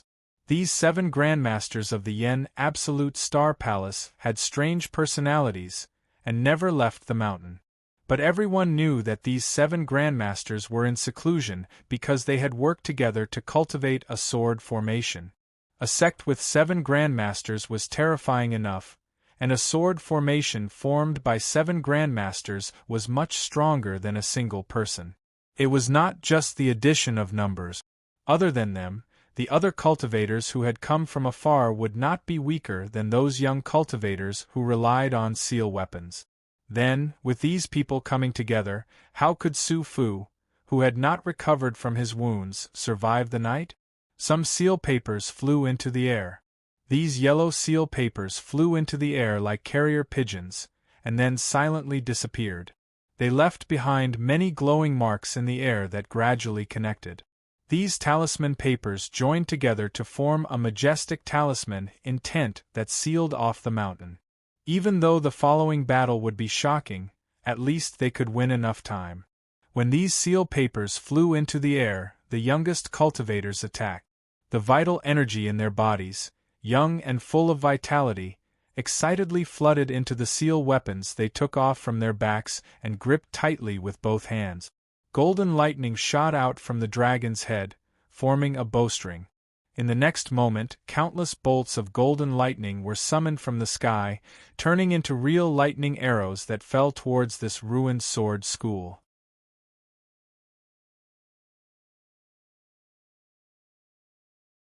Chapter 8:18. The younger they were, the more hot-blooded they were, the more devout they were, and the easier it was for them to give up their lives for their ideals. These young cultivators only wanted to throw their hot blood here. As long as they could succeed, they only wanted to act once, and did not think about how they would leave. When they poured all of the vital energy in their bodies into the powerful practitioner weapon in their hands without reservation, the practitioner weapon gave them the most powerful feedback. The golden lightning that was summoned from the void was very powerful. In particular, it was filled with an aura of determination to die without hesitation. This presence caused many of the grandmasters behind these young cultivators to feel emotional. They were moved by the simplicity and hot-bloodedness of these young people, and the power they could form. In their view, if Su Fu did not have special arrangements, if he did not have powerful grandmasters around him, when this round of lightning fell, Su Fu, the invisible giant of the Qin dynasty, should have died. The lightning lit up the entire dilapidated sword school, and even caused every withered blade of grass on the eaves to be seen. Some insects burrowed out of the eaves and grass, and furiously fled outwards. But how could they keep up with the speed of the lightning? At this time, a sword light came out of the tiles under the eaves. The eaves cracked, the tiles shattered and flew upwards in slow motion. The flying insects were burned into clouds of green smoke by the falling lightning. Compared to the lightning that covered the sky and covered the earth, this sword light was very light, like a wisp of morning light. The power of this sword, in the eyes of any cultivator outside, including the young cultivators who used these seal weapons, was not especially strong. At least, it was not Realm 7. At most, it was similar to the power of the falling lightning, and it did not have an indomitable presence. No matter how one looked at it, this sword light was like a symbolic resistance, a cry before death. However, what these cultivators didn't expect was that even more eaves and roof tiles cracked. One after another, the sword light flew up along with the flying debris. These sword lights appeared very soft, and each one seemed weak. But when these sword lights appeared together, and the sword essences connected together, everyone's expression changed. The perception of cultivators allowed them to quickly judge the precise number. There were a total of 300 such sword lights. In one of the halls of the Sword Academy, there were actually 300 sword masters silently gathered. The sword intent of these 300 swordsmen formed a sword formation. It was a sword formation that was hard to imagine whether it was the number of sword masters or its power. In the clear and stable sword light, the cutting of the sword chi even brought out a sense of holiness, with holy light spilling out from within. None of the lightning that fell from the sky could penetrate the sword formation. The powerful and violent lightning was cut apart inch by inch, minced into pieces, and turned into golden whirlwinds that blew outwards. These golden whirlwinds collided with the talisman formation that covered this mountain, and it even caused the talisman intents of those experts in the Tao of talismans to shake. However, they were utterly unable to pose any threat to the sword formation that minced them into pieces. The 7 grandmasters of the Starless Palace guarding the main gate of the rundown Sword Academy were shocked to the extreme. With 7 loud muffled sounds, the mountain path in front of them was completely shattered, and huge cracks extended into the mountain. The 7 of them began to glow, as if they had turned into 7 dazzling stars. Their life-bond sword lights gave off blinding light. Gathering together, they turned into a curtain of light that pressed towards the hall that had formed the sword formation. The hall was immediately destroyed. Bricks flew and were cut to dust by the sword energy. The sword formation that was as clear as the morning light could not withstand this power. All the cultivators saw that there were 300 white-robed youths in the sword lights, or more strictly, 300 boys. The faces of these 300 boys were so young that it made everyone hold their breath. They found it hard to believe. In their impression, boys of this age should have just come into contact with cultivation. Perhaps it would be a few years before they began to enter various cultivation places to learn. Yet these 300 boys were extremely experienced in their swordsmanship and sword formation. This sword formation felt like it had been practiced for many years. Under the pressure of the sword formation of the 7 grandmasters of the Starless Palace, the sword formation formed by the 300 boys only struggled to operate, and did not immediately collapse. Everyone had an ominous feeling in their hearts. Dozens of shouts sounded at the same time, accompanied by the sound of the air being torn apart, and the roar of vast amounts of primal energies of the universe moving through the air. Almost all the invading cultivators acted. All kinds of vast power formed a terrifying tide, spectacular and beautiful, but also filled with a destructive presence. At the same time, a string of dense sounds of swords being drawn sounded. Many shabby halls and courtyards were crushed by the sword lights coming from inside. The pupils of all the invading cultivators contracted violently. Girls in yellow dresses flew out of these halls and courtyards with an inexplicable sense of joy and lightness. Every girl in a yellow dress wielded a golden sword light. However, this sword light was not light and agile. Instead, it was pure and violent. There were also 300 of these girls. Their violent sword lights spread out like golden chrysanthemums that covered the mountains and plains, forming a sword formation that made one's heart tremble.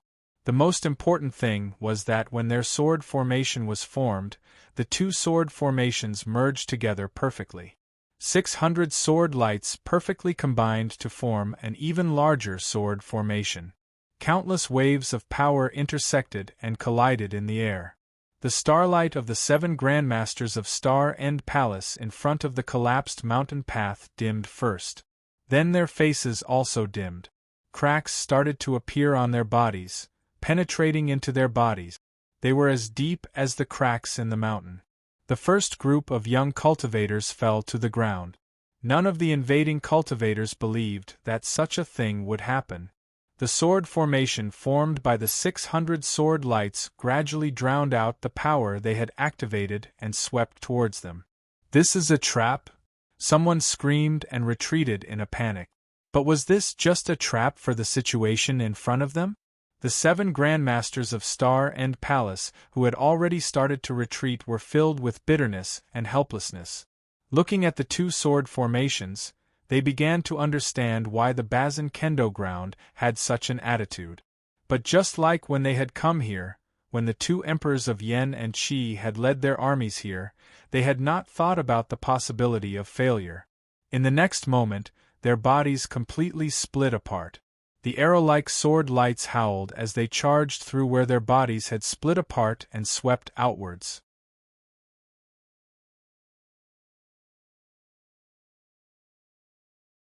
Chapter 8:19. These cultivators who came from all over the world were certain that there were no elite troops or large numbers of cultivators from the Qin dynasty around the mountain.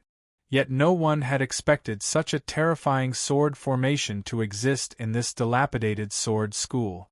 No cultivation place in Chongling had such an enormous sword formation, and no cultivation place could allow so many boys and girls to release such power at such an age. Everyone knew that in these years, other than cultivating in seclusion to reach Realm 8, Yuan Wu had focused his attention and power overseas. Chongling and Guanzhong were under Jing Xiu's care, just like Jiaodong Commandery. Yet no one knew that other than the astounding Nether Float fleet, he had nurtured such a power overseas. A young grandmaster from the Yen dynasty was penetrated by at least a dozen sword lights and fell heavily to the ground. He had just had a breakthrough. He had wanted to use this battle to gain military merit and have a great future. But now, he was about to die, so both his body and mind were in great pain. He heard more people fall and people flee. It was only a dozen breaths of time, but it felt as long as several years had passed. The blood flowing out of his body soaked him, and he felt like he was floating on his own blood. Then he heard footsteps, and saw a pair of shoes walking to his side. His gaze followed the shoes, and he saw the figure of an old man. Looking at the old man's features, he knew this old man was their target tonight, Su Fu they wanted to kill. Why are there so many sword boys? While he knew the other would not answer, he could not help but use his last power to shout in the great pain he was in. The Qin dynasty has 3 dynasties, and not just Chongling with good fortune. These Chongling are full of geniuses. Do the other large territories not have talented disciples? However, many of them were selected and sent overseas not long after they were born. Xu Fu stopped walking and calmly answered the question of this young Yan dynasty cultivator. His emotions were complicated, not because he sympathized with the cultivators who had died tonight, but because he was certain that after tonight the world would change. What Li Si and the others had been anticipating would happen. But no matter if it was Li Si or Mo Shouqing, his former colleagues were no longer present. Why didn't you take them to intercept Bailey Sushue? The Grandmaster of the Yan dynasty paused for a moment before asking again. When a person is confident in doing something and thinks that one sword is enough, he will not pack more sword. If you were in my position, you would do the same. Su Fu calmly replied. Moreover, there are some things that are not prepared to be seen by others in the first place. Only when they are forced to appear can they be exchanged for the most desired result. Land of the 3 Dynasties. Land of the 3 Dynasties, the young Grandmaster of the Yan dynasty cried out in the end. His eyes were filled with tears of blood. His cries before his death were mostly for the Yan dynasty. He thought about the fate of the great Yan dynasty. The talisman intent shrouding this mountain had already begun to dissipate, so one could see the terrifying primordial qi in the distance and the dazzling sword light in the dark night. The sword light almost covered the entire peak of the mountain, creating a magnificent scene. But to Yuan Wu, who was watching from afar, this meant the curtain call of many people. There was a palace attendant kneeling in front of him. The palace attendant was holding a jade tray. There were 2 lotus seeds like white jade on the jade tray. These were the spirit lotus seeds he had wanted to get from Zheng Xiu after the Deer Mountain Conference. This was likely the strongest healing item in the world. However, when these 2 things that could be described as a dream were actually placed in front of him, he did not immediately take them in his hands. He was the emperor with the most ambition and desire in the world, but most of the time, he was able to control his desires. A person like this was not human and was exceptionally terrifying. Cultivators, grandmasters, what is the difference between them and ordinary people? Looking at the sword light on the mountain, and sensing the deaths of many people, Yuan Wu said softly to himself with slight disdain. Just like how he had just broken through to Realm 8 before the Deer Mountain Conference, tonight's assassination against Su Fu was just the right time for him. The spirit lotus seeds were in front of him. It was time for these 300 boys to use the Yang Rebuke sword formation. The Yen and Qi were going all out. It was time for Zheng Xiu to use her trump card. All of this was just the right time. He slowly reached out, and the glowing and holy light on his fingers lit up the 2 lotus seeds. Then he picked up a lotus seed, and slowly put it into his mouth, chewing like he was eating candy when he was a child. Summon Huang Jinwei for this lonely one. Then he gave the order. Huang Jinwei controlled the city guards, and was the most important force guarding Chongling. Yet at this time of battle, he was going to summon Huang Jinwei here. Darkness shrouded the earth, shrouding the boundless Yen and Qi camp. No one knew of the change that had occurred in Guangzhou. Therefore, these 2 armies were enveloped in a joyful mood of continuous victories. In the center of the Qi dynasty camp, there was a tent area that was clearly not normal. This was where the imperial family and some of the most important advisors were. In the deepest corner of this camp area, There was a tent with a pointed roof that gave off a presence that swallowed the darkness in the darkness.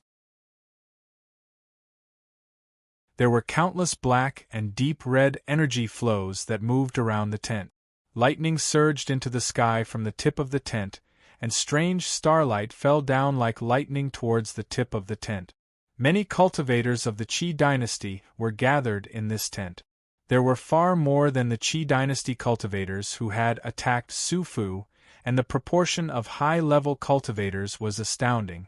This kind of war affected almost all the sects of the Qi dynasty. This concerned the future of the dynasty and the lives of countless people. Even the most noble sects could not stay out of this. So the cultivators gathered in this tent represented almost all the sects of the Qi dynasty, all the sects that cultivated Yin and Ghost method.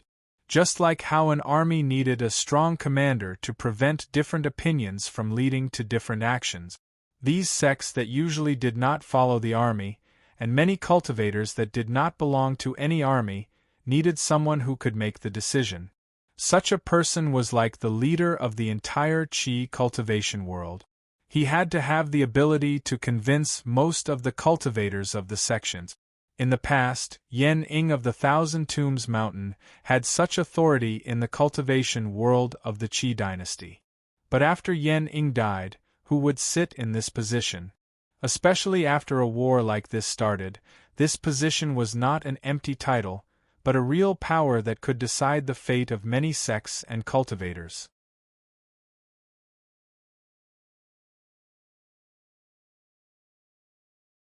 Chapter 820.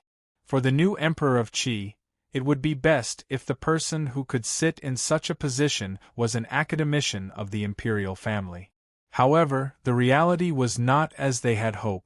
In terms of the distribution of the cultivators on the battlefield, more cultivators agreed with the opinion of a young grandmaster, and not an old academician of the imperial family.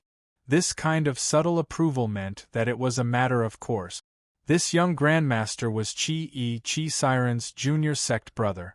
In the previous battle between the Qi and Yen armies, this grandmaster had received the most military service. Also, because of his guidance to some cultivators, he had received the support and respect of these cultivators. So if nothing unexpected happened, this young grandmaster who had not been famous before the battle would become the person with absolute power in dispatching most sections. But was this really so? Only the few people around an inconspicuous tent at the edge of the military camp knew that Qi was just a puppet of a certain person. He was just a death warrior following a certain person. A black oil lamp flickered with bright light. The firelight illuminated two youthful faces. One of them was the newly ascended Emperor of Qi, and the other was Su Qin. The Emperor of Qi's expression was gentle, but his eyebrows were slightly raised, showing faint displeasure. He examined Su Qin and asked, "Since you have already let me know your true identity, why do you feel that I will agree to sit in such a position?" "Because I have the ability," Su Qin said calmly. "I can have Qi Siren kill me, pass on all his cultivation experiences to me, and make me his direct disciple. I can also turn an unknown grandmaster of a small sect into a leader that most people believe in. I can continue to pass on some of Qi Siren's cultivation experiences and methods to these cultivators so that they will all benefit. Even more importantly, I have many opportunities to kill you because only I found that you, who everyone thought did not lead the army, were actually in this military camp." The Emperor of Qi smiled. His smile was still gentle, but his eyes were sharp. "But you are from the Qin. You know my circumstances?" Su Qin said coolly. "When I left Chongling, I only thought I was a cultivator. I never felt I was from the Qin, Chu, or Qi. If you're only loyal to yourself, how can I be at ease? There's no such thing as absolute reassurance. It's only a matter of time. There are no eternal friends, only friends of a certain stage." Su Qin said with slight mockery, "I will help you obtain victory in this war, and at the same time, I will obtain what I need in the world of cultivators. This is very fair. Besides, I'm just a shadow. Everyone will think that the new Yen-ing, the new Qi siren, is the Qi-e in the tent right now. Emperor Qi retracted his smile and shook his head. I don't have to cooperate with you to win this war.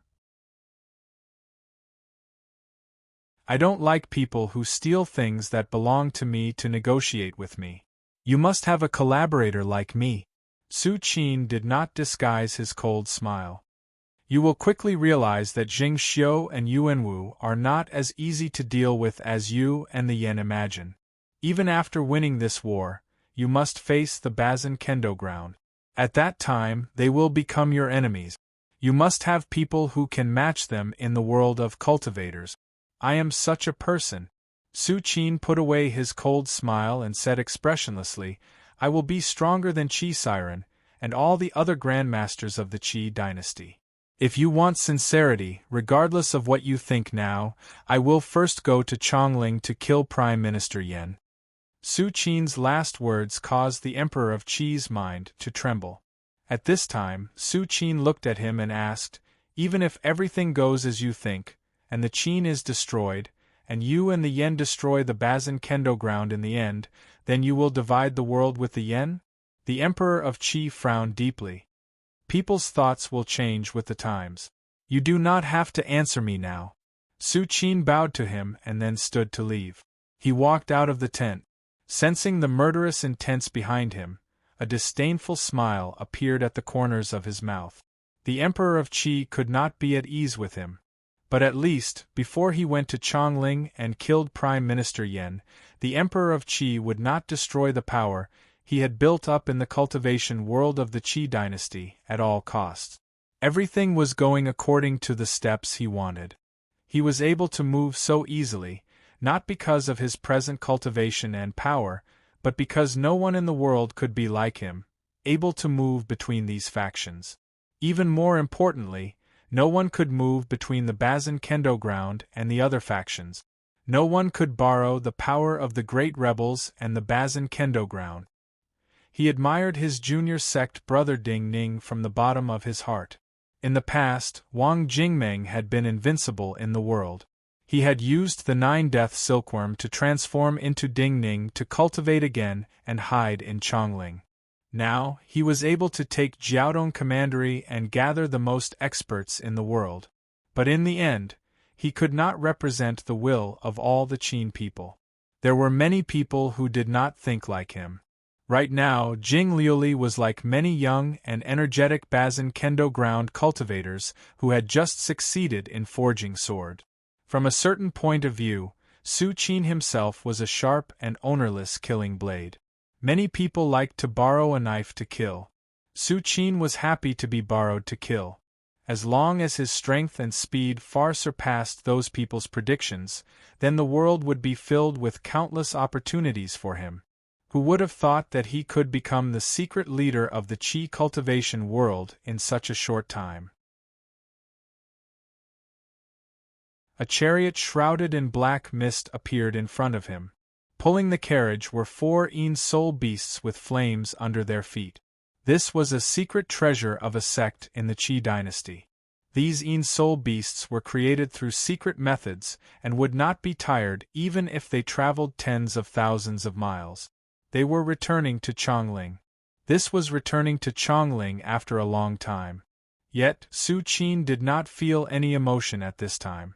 Chongling was just an ordinary place for him, and too small to contain his ambitions. Go, he ordered coolly.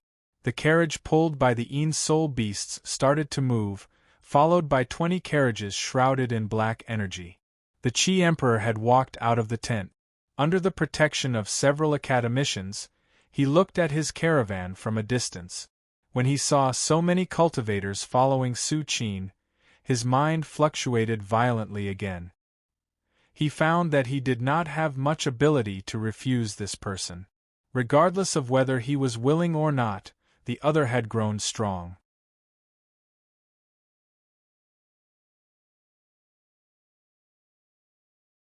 Chapter 821. When the Qi Emperor was looking at Su Qin's departing carriage in shock, on the other side of the Yen and Qi camps, in the middle camp of the Yen army, the highest general of the Yen army, Zhong Gongya-wuk, was worried. On his desk was a military report that had been sent from the Yen territory at the fastest speed.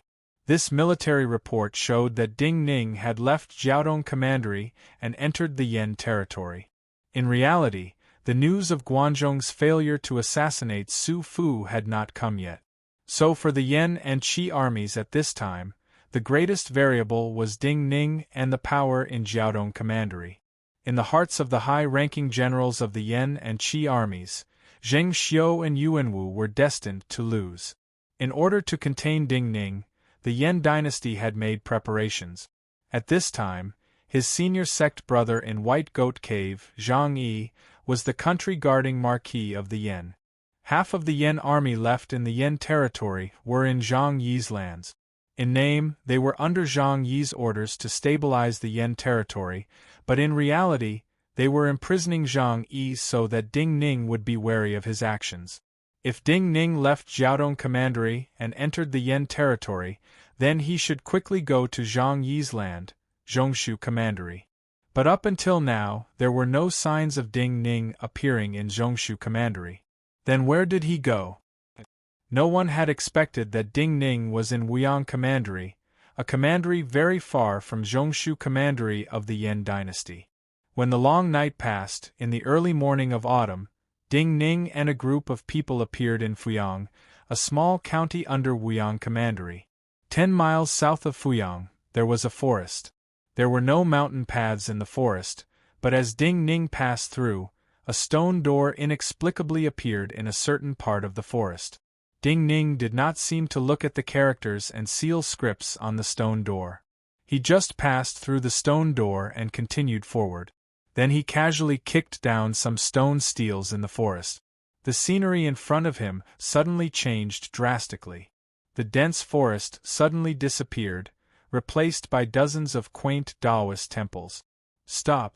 Who are you?" Several shouts of shock and anger rang out. Dozens of figures shot out from the ancient Taoist palaces and landed in front of Ding Ning. They were all female cultivators. This was the true Swallow Water Palace. It was a place of seclusion and only accepted female disciples. Similar to some Taoist nunneries, it had almost no disciples outside. Even when the Yen, Qi, and Qin were fighting, the Pure Water Palace was just secluding itself from the world and did not participate in this kind of conflict. However, the top-secret mountain protecting formation seemed to have been closed by someone who knew how to close it. How could the cultivators inside not be shocked? A command talisman flew out from Ding Ning's hand, passing through most of the figures and landing in front of a middle-aged woman. The middle-aged female cultivator was shocked. "The first sword of the world medallion. Are you Ding Ning?" Ding Ning nodded in greeting and did not speak. "This one is Mu Tsongtong." The middle-aged female cultivator suppressed her shock and looked at Ding Ning. She said her name but could not say anything else. "I want all of you to come with me." Ding Ning looked at her and said calmly. Cries of surprise and gasps of cold air could be heard. The middle-aged female cultivator looked in disbelief at Ding Ning. She paused for many breaths and said, "My Pure Water Palace is only a place of seclusion." "I know." Ding Ning nodded. His simple response caused the middle-aged female cultivator and all the other female cultivators of the Pure Water Palace to become inexplicably angry. "Why?" Mu Tsongtong took a deep breath and straightened. She looked at Ding Ning. "I heard that the Bazin Kendo ground is the first sword of the world. People admire not just for their sword skills, but because they follow rules and reason. I just want to ask, why do you want all of us to come with you?" Ding Ning did not answer her question. He calmly started to say names. Mu Tsongtong, Lu Ling, Lu Zimo, Mu Yunjing, Zhao Guo. With each name he said, people's bodies would quickly stiffen. He said names for a long time and then stopped. Then he said, "I want all of you to come with me because I brought you out of the Qin. I want to take you back." Deathly silence. All the cultivators of the Pure Water Palace looked at him and did not dare to believe what they heard. But Mu Tsongtong and some of the older cultivators of the palace started to understand. Their hands started to tremble uncontrollably. Long ago, when the Bazin Kendo ground led the army to fight against the Han, Zhao and Wei, we had made arrangements in the Chu, Yen, and Qi. Ding Ning looked at these cultivators who had lost control of their emotions and continued to speak slowly and clearly. Now, you know that Consort Zhao and some of the cultivators around her are people of the Bazin Kendo ground. In the Yen, Zheng Xiu used the power of Jiaodong Commandery in the past to make an astounding move. She used many of Jiaodong Commandery's resources to make someone from Celestial Seal Sect, who might not have become the sect master, become the sect master of Celestial Seal Sect. So even though Celestial Seal Sect is so powerful, they still owe her many favors and must repay them. As for me, I helped the Pure Water Palace block a calamity back then. After that, I taught some students here. Later on, I sent some unfortunate girls who could not survive in the three realms of Qin, Han, Zhao, and Wei here for the Pure Water Palace to teach them cultivation. Celestial Seal Grandmaster is her chess piece, but Pure Water Palace is mine. I once said to some of you that when the time comes, I will need your help. The nameless ancestral master who had been worshipped in the sect hall was the first sword of the world back then? Mu Tsongtong faintly knew that this was the answer, but she still did not dare to believe it. How can you prove it? The pure water sword I taught you is the sword manual I taught Yi Sealing. But she had the sky and one water, so she had her own understanding and created different changes. Ding Ning said softly with some emotion. At this time, Mu Tsongtong and the others noticed the woman in white standing behind him. When the cultivators of Pure Water Palace looked at the woman in white, she did not look at them, and just looked up at the sky. Many silver raindrops fell down at this time. The rain drenched the hearts of these Pure Water Palace cultivators. Cries could be heard. Mu Tsongtong and most people immediately knelt down, so excited their voices trembled. Greetings, benefactor. Why do you only accept women and not men? Yi Sealing did not abstain from meat and vegetables. She teased, Is this your unique quirk? Ding Ning turned his head and softly responded. Yi Sealing's smile immediately disappeared, and his eyebrows rose slightly. It turned out that many years ago, people with different temperaments made different choices. They all came from the Yu dynasty, but Zheng Xiu's long-term plan was to create the nether float. His choice back then was to solve it in the world of cultivators.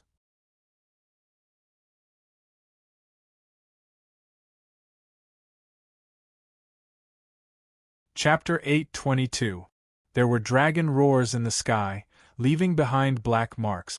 Smoke started to burn on the lookout towers of many peaks. News of success or failure didn't need many words to describe it.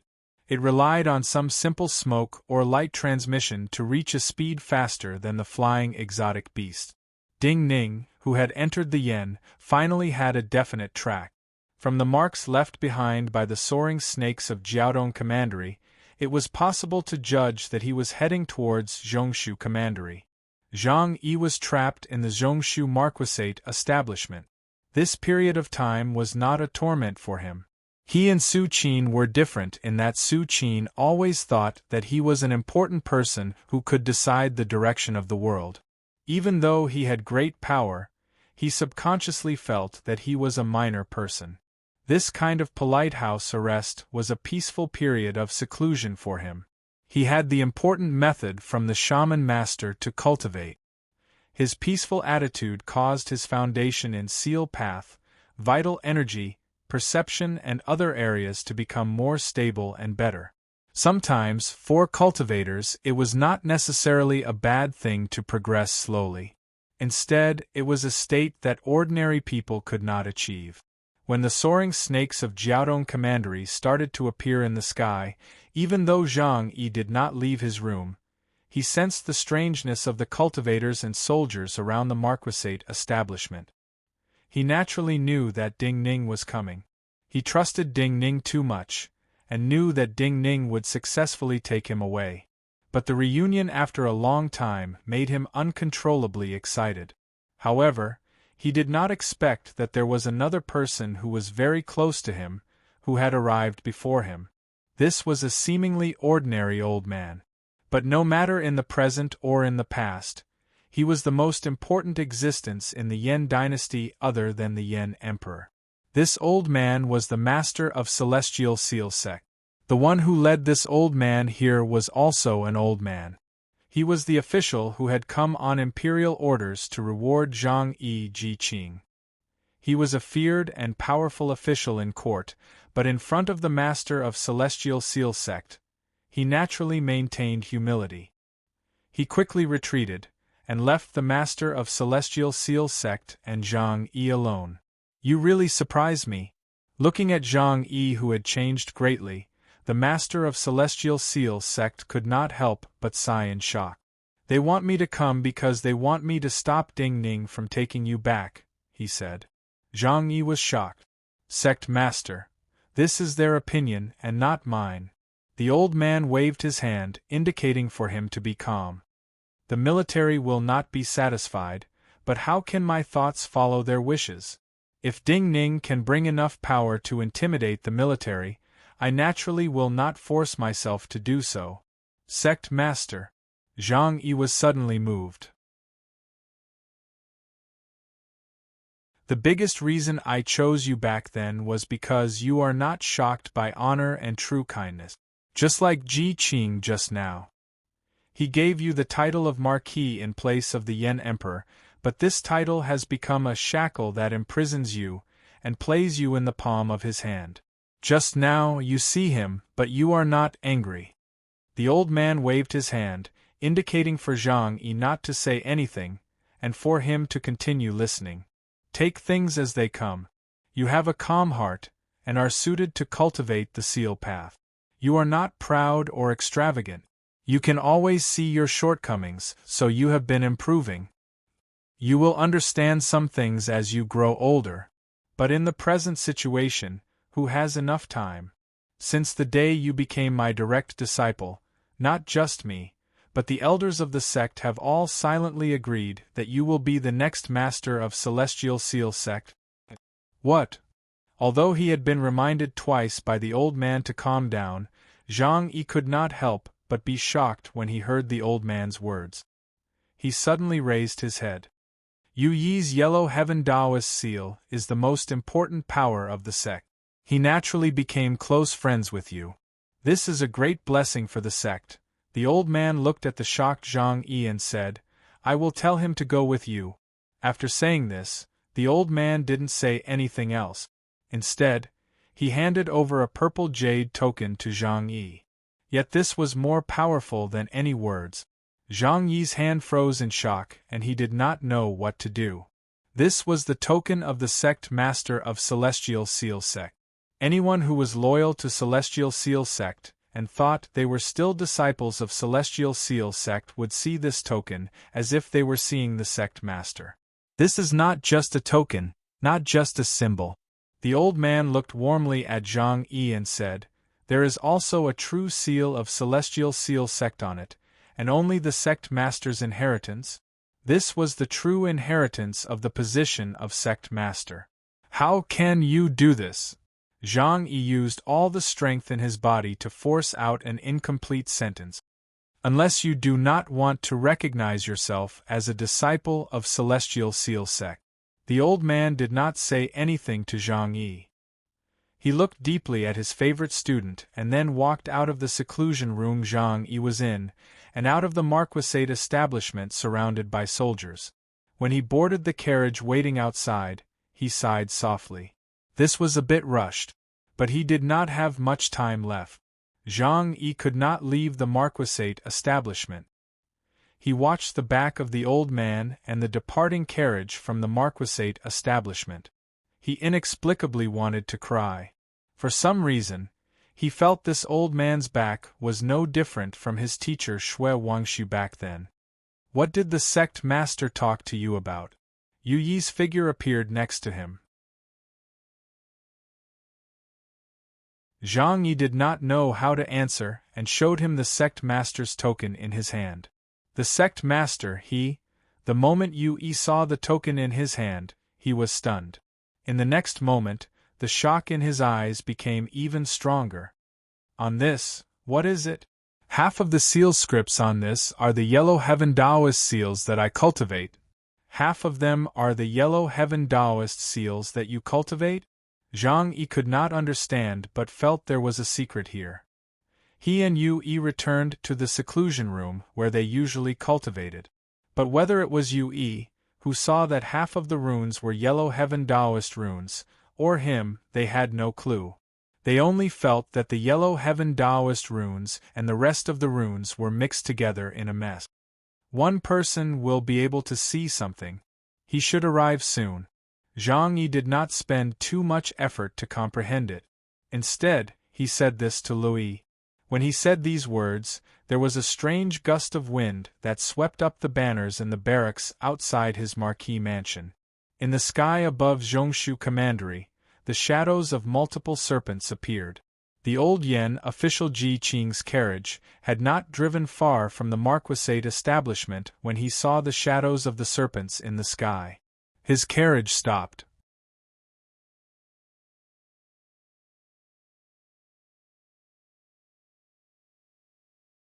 Chapter 8:23. Ding Ning had come. The first sword of the world had come. But no one knew what he had brought, and what would happen in the end. So all the Yen people who looked up at the sky, and the shadows left behind by the serpents flying in the sky, including this old Yen official, could not help but be nervous. However, to the old man from the Yen dynasty, the flying serpents had limited carrying capacity. It was impossible for them to carry many people from the sky. They could not bring an army, then they could talk. Ji Qing let out a muffled sound. The carriage returned to the marquisate establishment.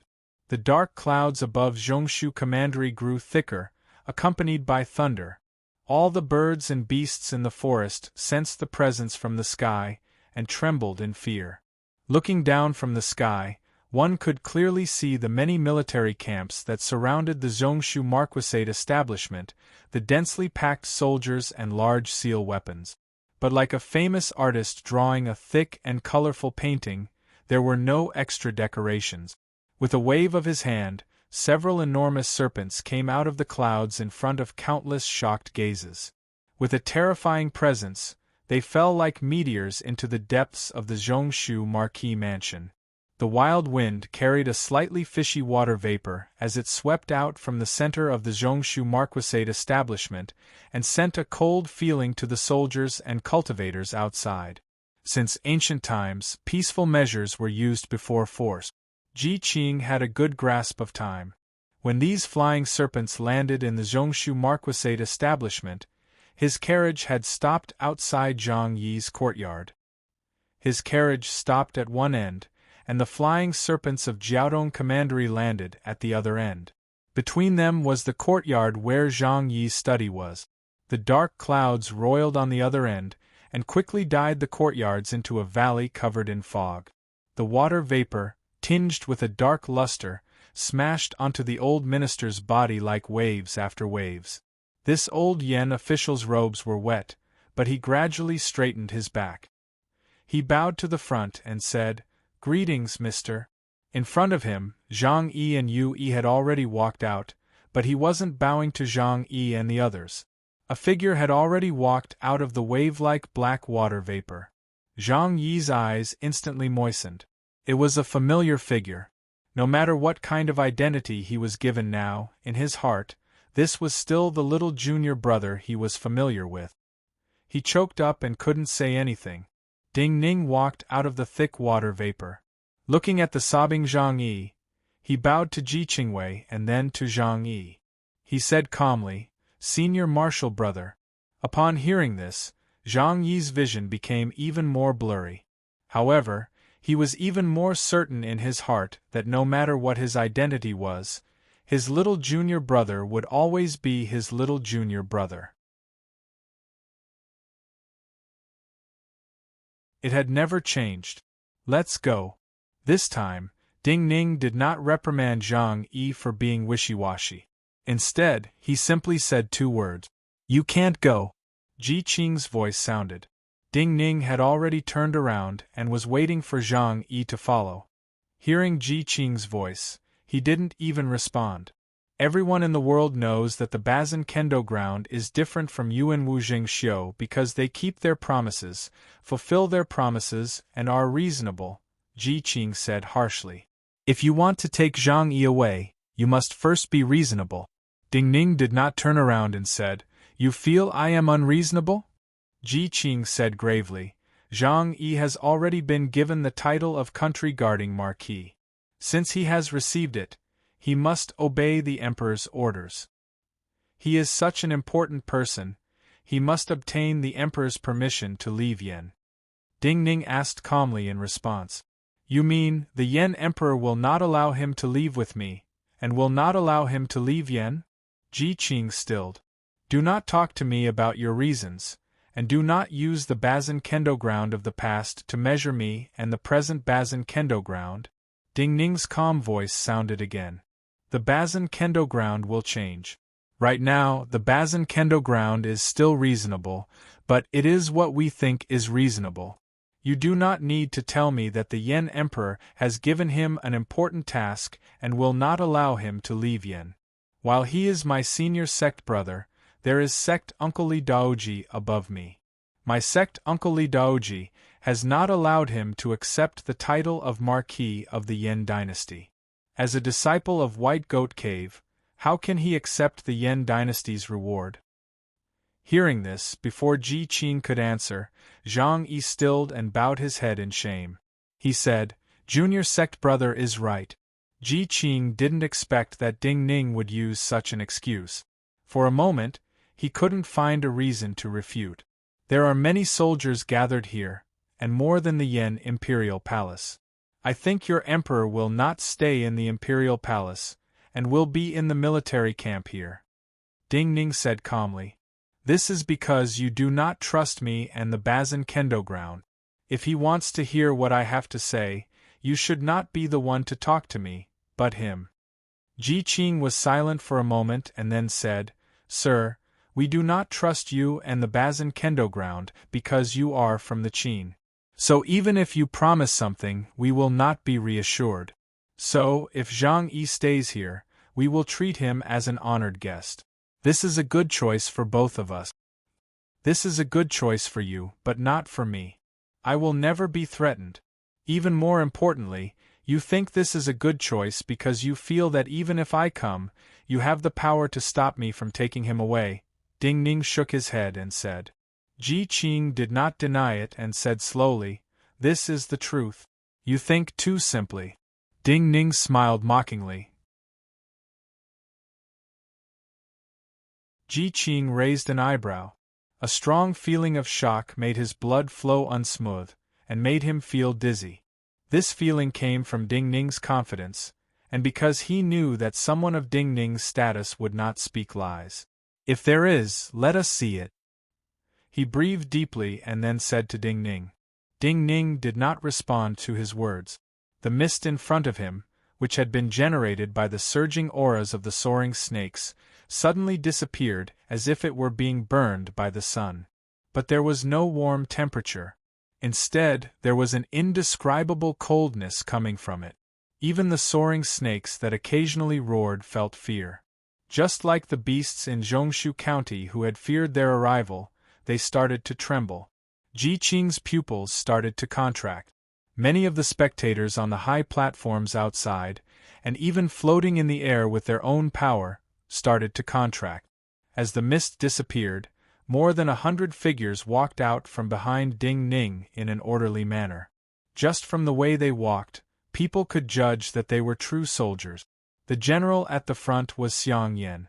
The soldiers behind him were all cultivators, and their cultivation was similar. So people could easily judge that these soldiers were part of the Chu Gold Dagger Army. The Gold Dagger Army had been the strongest army of the Chu dynasty in the past, and had played a decisive role in the Battle of Yangshan Commandery. But at this time, what made the Yen people have difficulty breathing was the armor of the Gold Dagger Army.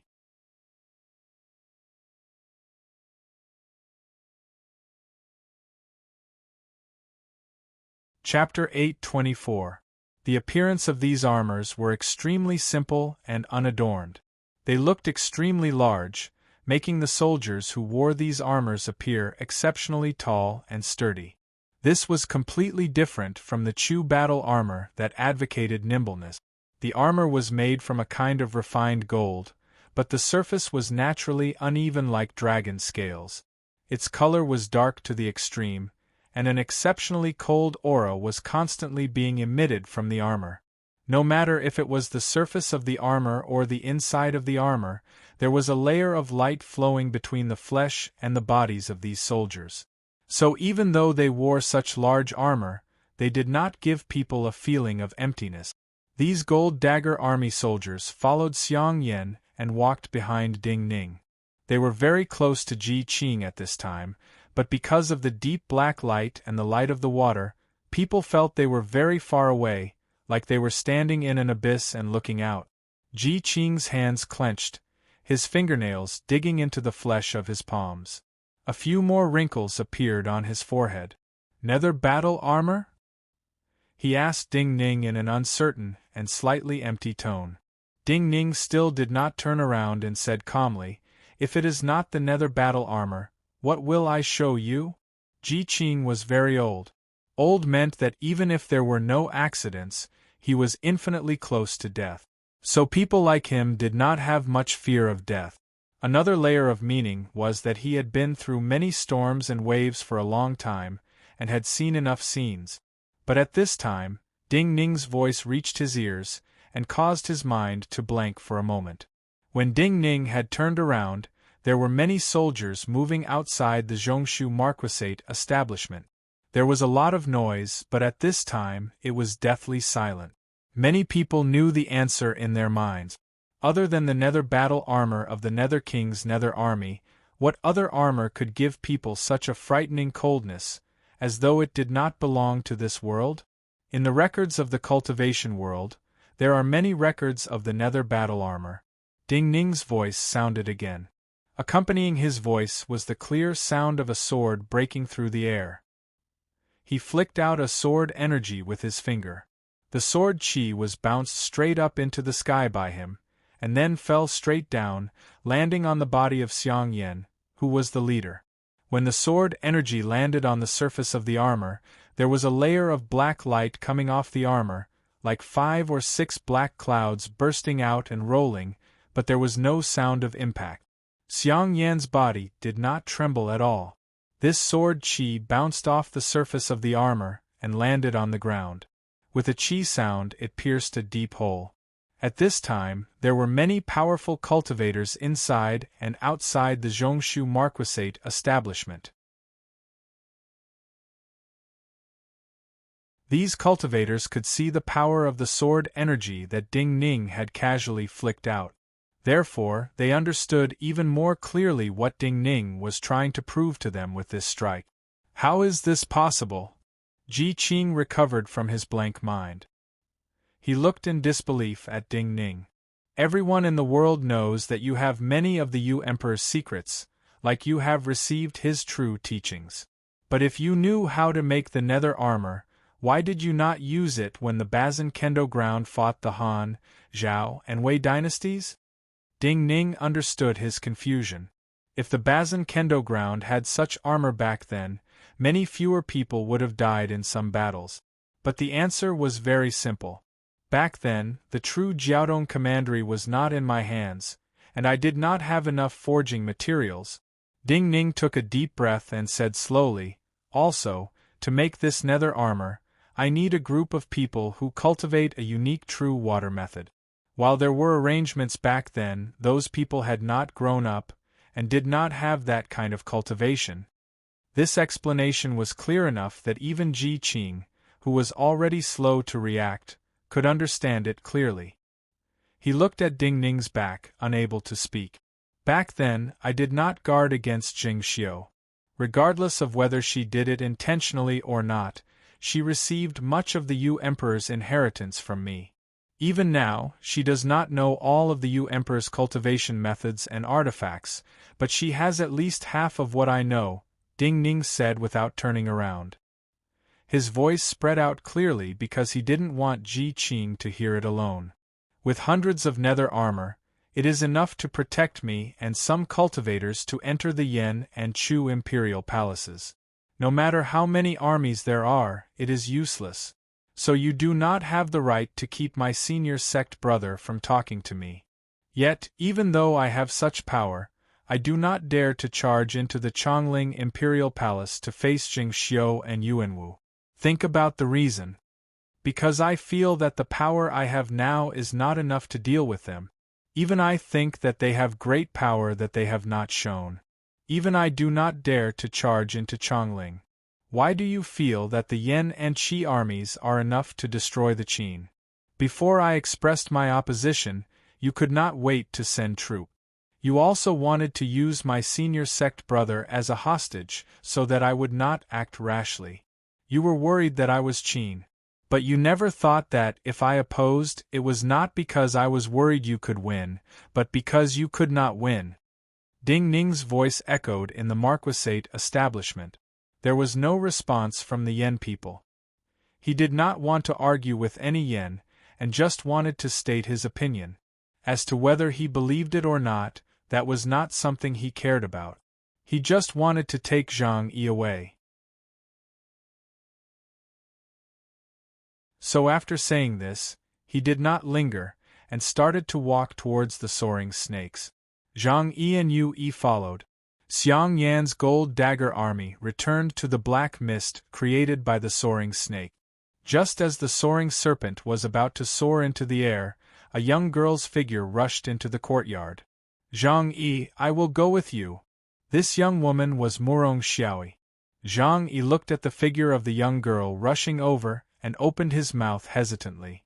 Do not be so wishy-washy.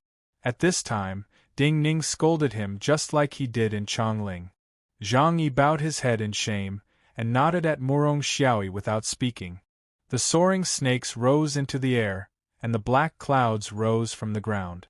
Gradually, they no longer covered Zhongshu Commandery, and moved further away from the Yen soldiers and cultivators in Zhongshu Commandery. However, as these soldiers and cultivators watched these soaring snakes leave, the dark clouds and bad premonition in their hearts grew stronger and stronger.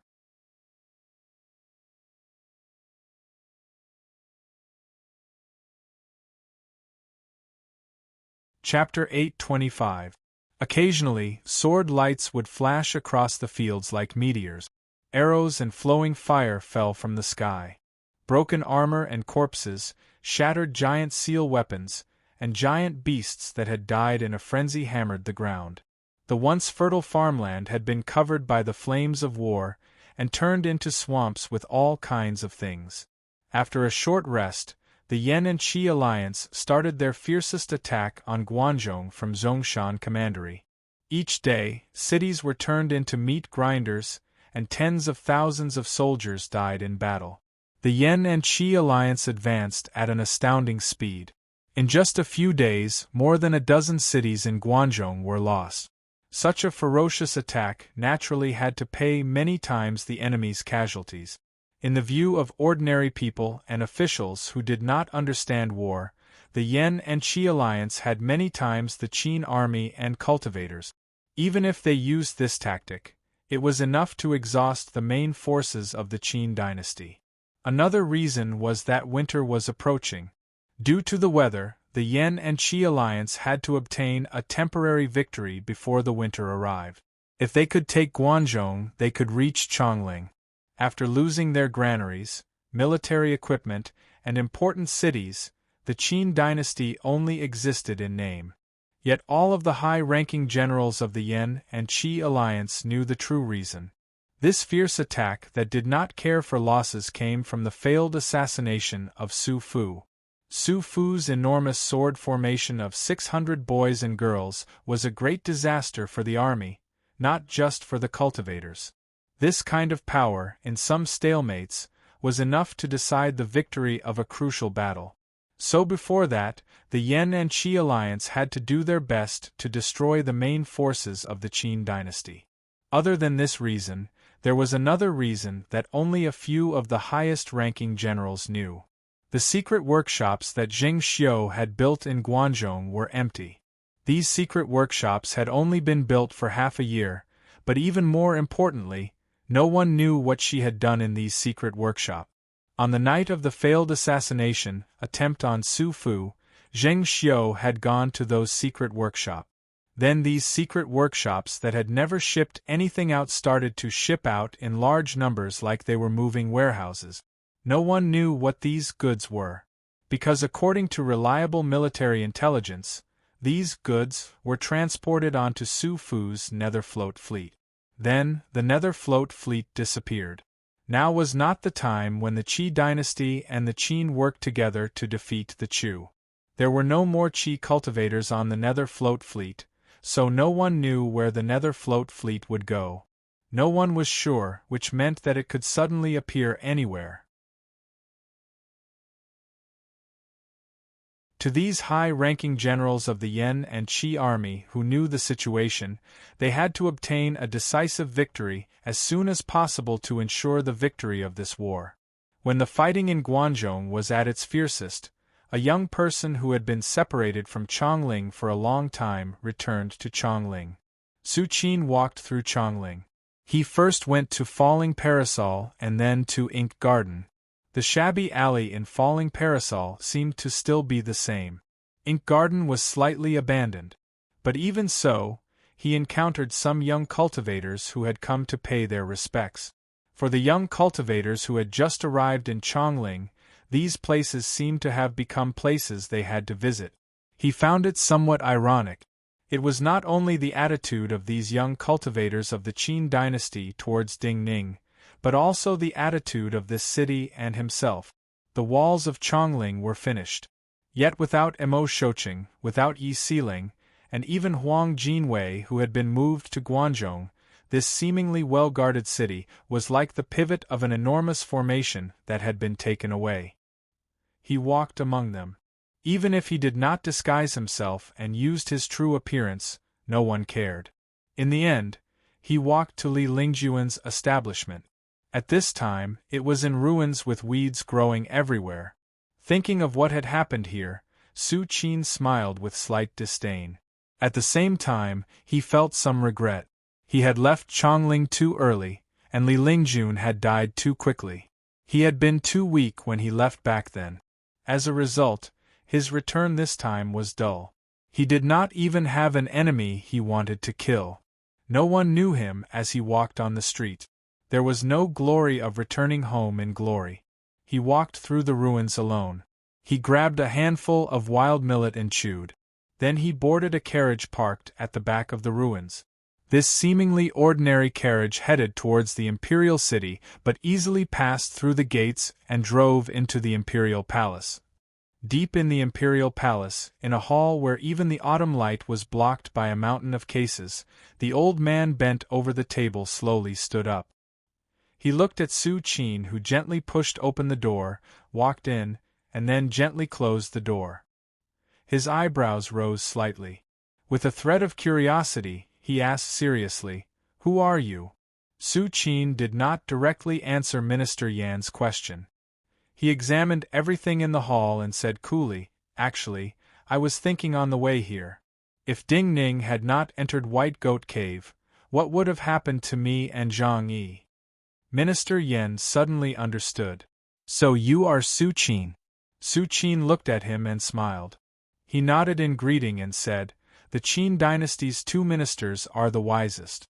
Li Si is dead and only you, Minister Yan, remain. So this junior wants to hear your opinion on my question. His heart is tough, but he is still a hero in troubled times." Minister Yan glanced at Su Qin and smiled.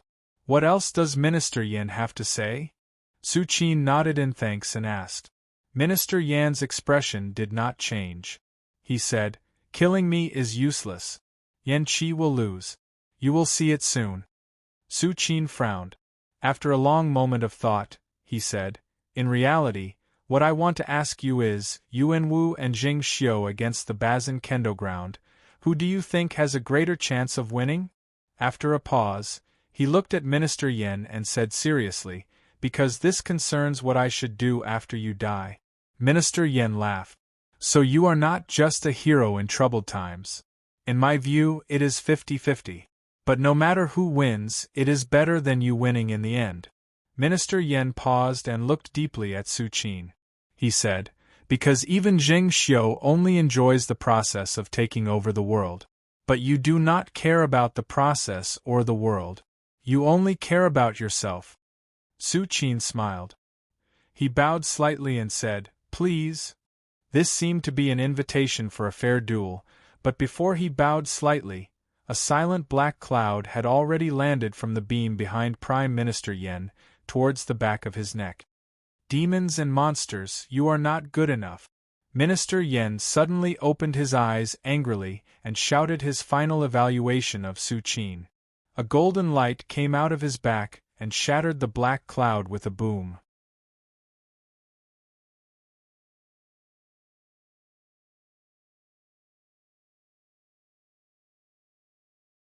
Chapter 8:26. Su Qin was not angry at this evaluation. He smiled in slight disdain. Just as the golden light shattered the black cloud, his aura changed completely. Previously, he had been standing there quietly with only his presence. But in this moment, many vast presences appeared behind him at the same time. In this moment, in Minister Yan's perception, many people seemed to have burrowed out of Su Qin's energy sea. Minister Yen felt disbelief. How could a person's body contain so many different energies? In the next instant, the aura changed completely in his perception, turning into an extremely eerie death aura. The entire hall suddenly brightened up, coated with a layer of black-red brilliance. It was as if countless huge tails had suddenly spread out from Su Qin's back, and hundreds of huge black and red arms stretched out from his back. There was a loud bang. These hundreds of arms came down and shattered the golden light that had just appeared on Minister Yan's body. Minister Yan's body suddenly fell down, and he became several inches shorter. Blood started to seep out of his skin, and he looked terrifying. What kind of monster are you? Minister Yen still did not show any terror on his face, only a kind of shock and anger. Su Qin's lips curled up and he smiled slightly. The black and red light completely disappeared, and those ferocious and terrifying huge arms were quickly retracted into his body along with the release of black qi.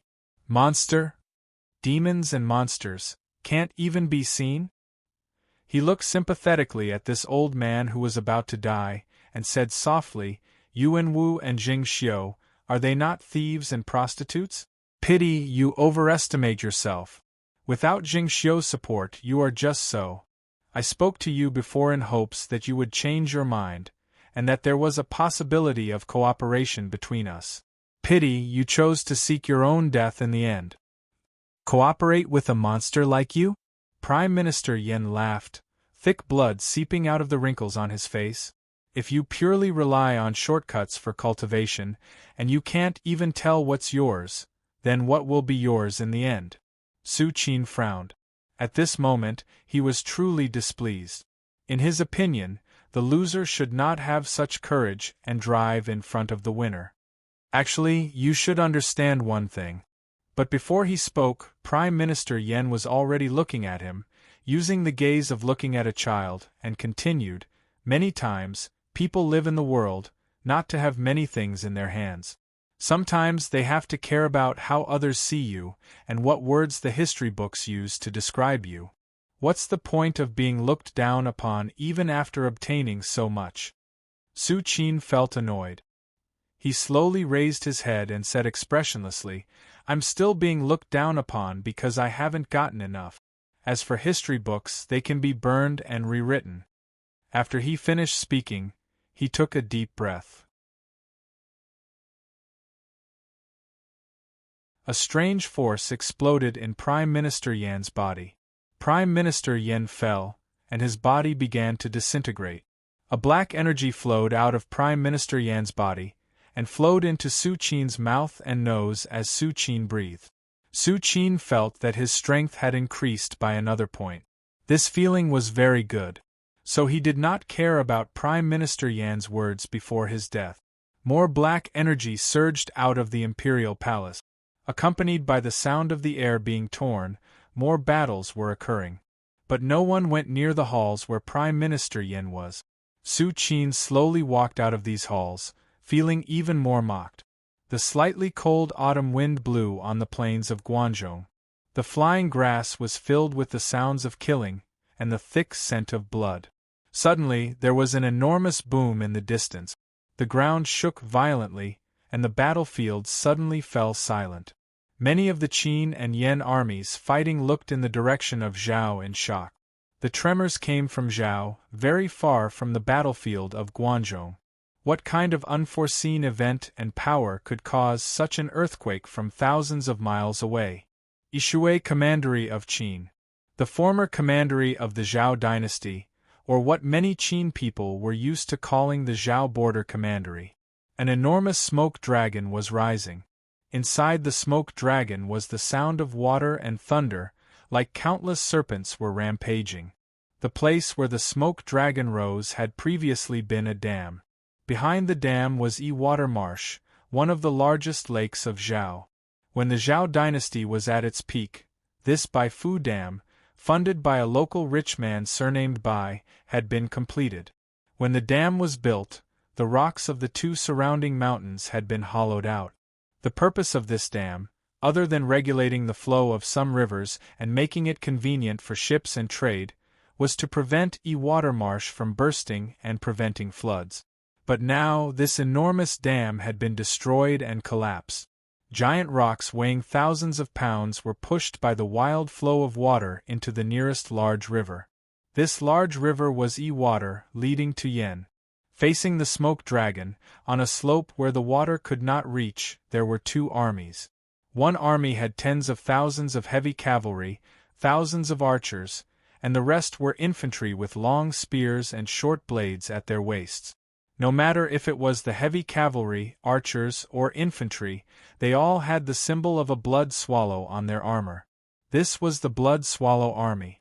Just like the Gold Dagger Army was the strongest elite army of the Chu dynasty, the Blood Swallow Army was the strongest elite army of the Yen dynasty.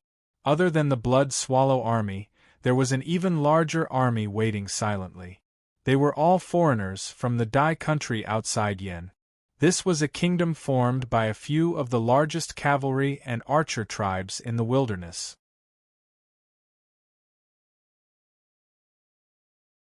Other than the swordsmen, archers, and cavalrymen who were similar to the Qin, Yen, and Qi armies, many soldiers in this army had different kinds of strange beasts.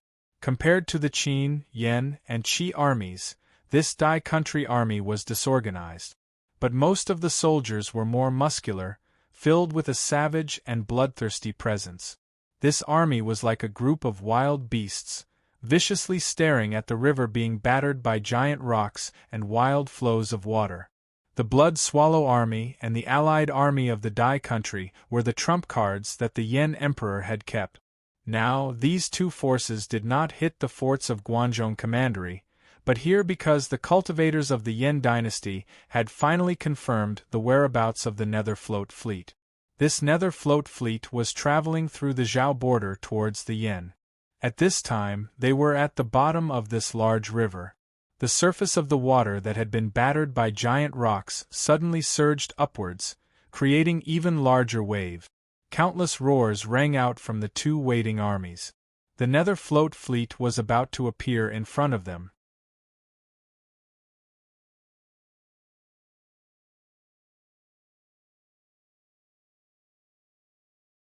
Chapter 8:27. One after another, the nether floats broke out of the water like giant mountains rising from the bottom of the water. The reason why these nether floats were able to travel underwater was because of the support of the Yin and Ghost Yuan Qi formation. At this moment, countless huge rocks fell into the water, and these nether floats suffered from the impact. The formation on the ships was already unstable, and as black gas leaked out, powerful Yuan Qi forces clashed within the ship. The nether floats were like the giant bell of a divine king, shaking and swaying. Amidst the turbid waves, a few nether floats were the first to reach the shore. The enormous ships were like giant mountains as they crashed into the mud and rocks on the riverbank, sweeping up thousands of piles of mud. Kill! The ground was still shaking violently, and the mud and rocks were still falling into the sky. The 3,000 heavy cavalry of the Blood Swallow army and the vanguard of the Dai army had already started their charge. Mud and rocks were splashed up from the ground into the sky and then back down like rain.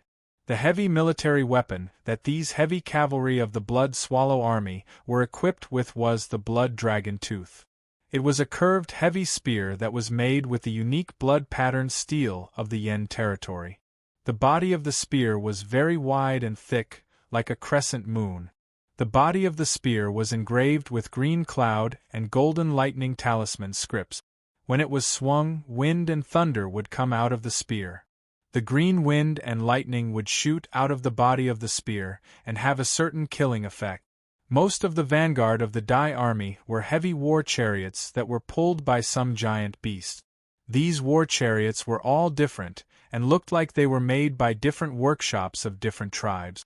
But at the front of the war chariots, there were all kinds of hard rams. Driven by the giant beasts, most of these war chariots were even faster than the heavy cavalry of the Blood Swallow army.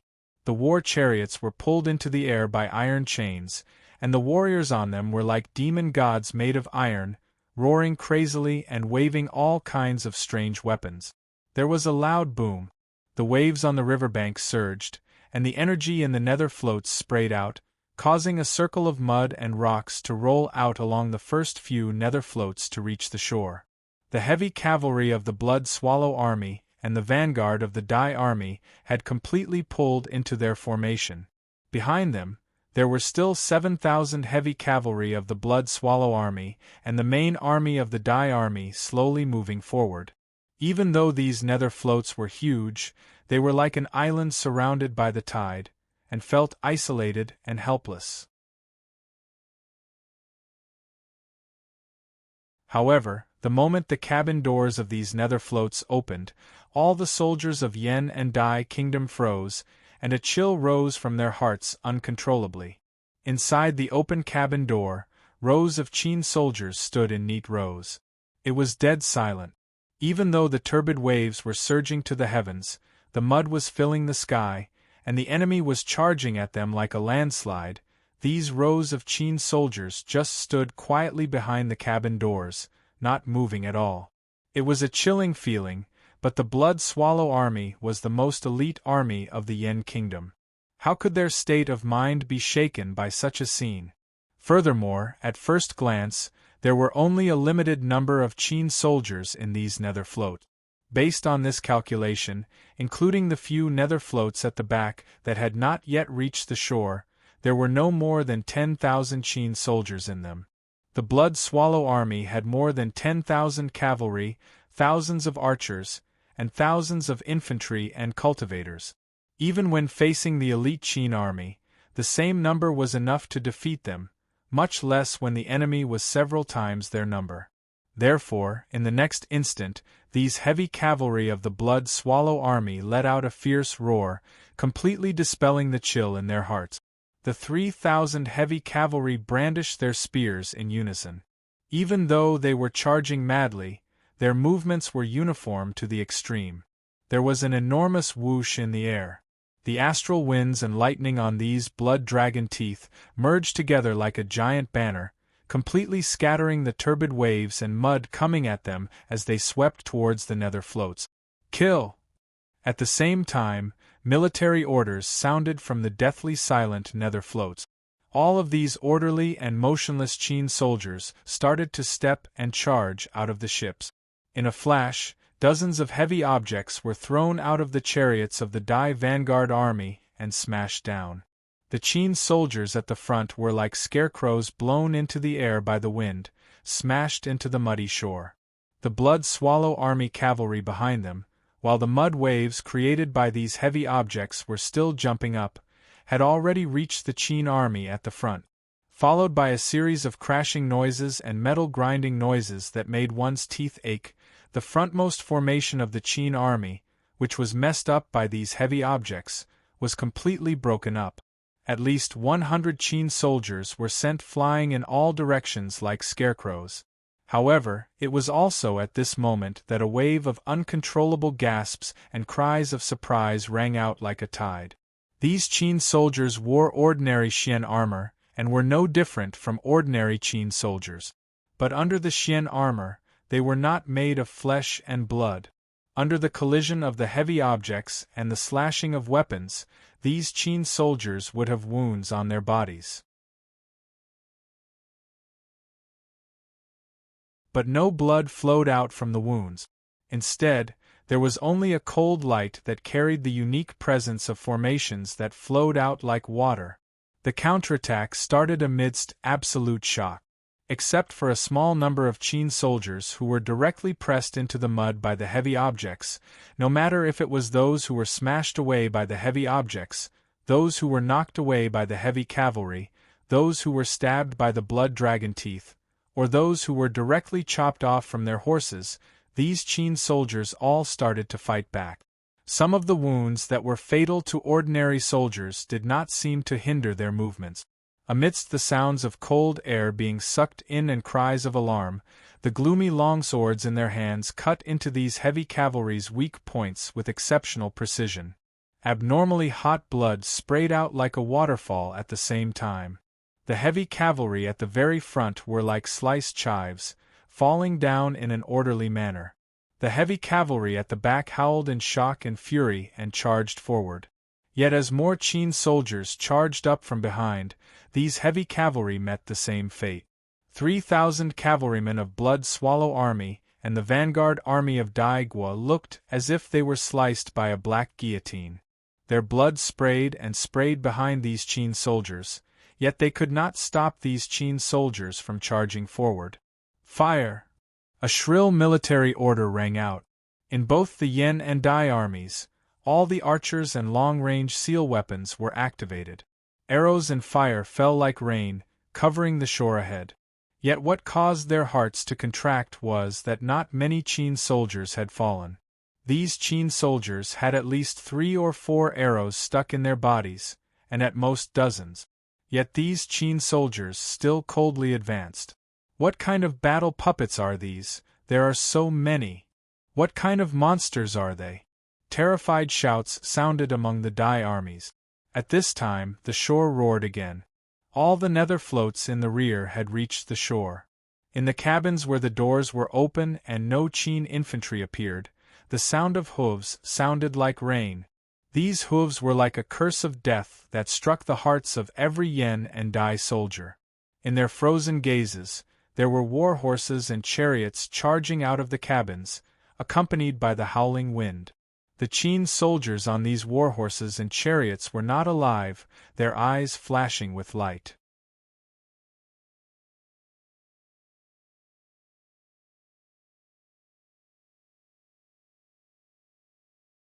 Chapter 828.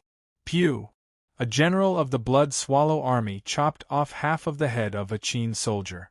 However, this Qin soldier did not slow down in the slightest. He swung his sword and stabbed into the armor of this Blood Swallow general, throwing him down from his warhorse and nailing him to the ground. This Qin soldier, who had lost half his head, emotionlessly pulled out his sword and cut off the head of this Blood Swallow general. The 3,000 Blood Swallow cavalry and the 10,000 vanguard of the Dai were instantly defeated by 2,000 such Qin soldiers. When the Qin soldier killed this Blood Swallow general, among the 3,000 cavalrymen who led the charge, only a few of them had fallen into a pool of blood and mud. The vanguard of the Dai were terrified by the slaughter. After being cut in half like grass, the rest of the vanguard were frantically fleeing. Especially those giant beasts that had lost control, they crashed into the chaotic Dai army in their mad dash. These giant beasts were siege beasts and towing beasts. The smallest and least lethal of them were the border bulls that had been strengthened with medicine. They were blue all over and weighed 1,000 pounds. The largest of them were the iron-armored rhinoceros and tusked elephants that weighed several thousand pounds. When they galloped, the force of their collision was even greater than some heavy seal weapons. These giant beasts that had lost control fled frantically. In an instant they created dozens of blood and mud paths in the Dai army, causing many soldiers who were lucky enough to avoid them to vomit. The chariots of the Qin army started to enter the battlefield. The biggest difference between these chariots, whether it was the soldiers or the war horses, and all soldiers and cultivators, was that their strength would not show any signs of exhaustion. Even the Qin soldiers that were fighting with the blood-swallow cavalry at the very beginning, other than having their limbs broken and unable to move, did not have any decrease in strength. They were killing machines that would never stop. The killing of the infantry was brutal. The fact that the Qin warhorses that were pulling the chariots did not show any signs of exhaustion meant that their charging speed would not slow down. Even for heavy cavalry, their strongest strike would always be the first strike they made. The first collision would exhaust a lot of the strength of the heavy cavalry and their mount. It would even bring a certain degree of damage to the rider and their mount. Afterwards, when they entered a battle formation, it would be difficult for them to charge forward and generate momentum. However, the chariots of the Qin army were different. Even if there were collisions along the way, the war horses that were dragging the chariot would unleash even greater strength and force their way through. Even if the chariot was temporarily hung with heavy objects, it was still not slowed down at all. The 4 soldiers on the chariot held long spears in their hands and swung them in all directions, like 4 hurricanes of death. Among the 4 soldiers there were 2 archers. The 2 archers seemed to have some kind of connection with the cultivators. They kept shooting arrows at the cultivators in the Yen army and the Dai army. The blood-swallow army had no choice at all. Just by relying on the military power of the nether floats that had docked, the Qin army had gone from welcoming the charge at the start to instantly launching a counterattack now. When these chariots of the Qin army arrived in front of the infantry, they led the infantry at the back and engaged in a fierce battle with the 7,000 heavy cavalry.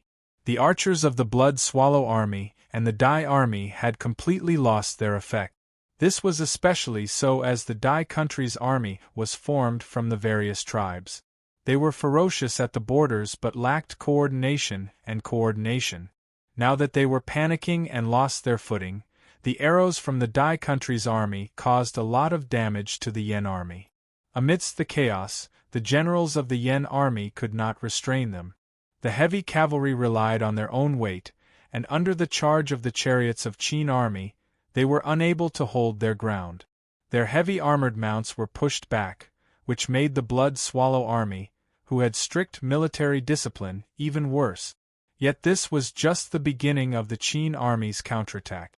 In the already chaotic air, there were suddenly countless shrill cries.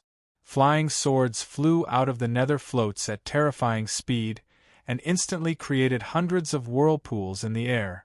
The swordsmen of the Qin army were the main characters of the battlefield. The speed at which these flying swords reaped lives would surpass any seal weapon on the battlefield and any weapon in the hands of ordinary soldiers. When any army faced the Qin army, they would be wary of the swordsmen of the Qin army. When these hundreds of flying swords flew out of the nether floats near the shore with terrifying howls, some of the cultivators of the Yen and Dai armies finally acted. The Yen and Dai armies had an absolute advantage in numbers. In this moment, the number of flying swords that flew out of the Yen and Dai armies was no less than the Qin army. Hundreds of sword lights also created terrifying whirlpools to meet those flying swords. In a moment, the sound of metal clashing and energy clashing sounded in the air. Some of the flying swords had collided countless times within a single breath, and countless golden flower-like flames were sprinkling down from the sky. The wind of death howled above the army. Any sword energy could cause a head to leave the body and fly into the air.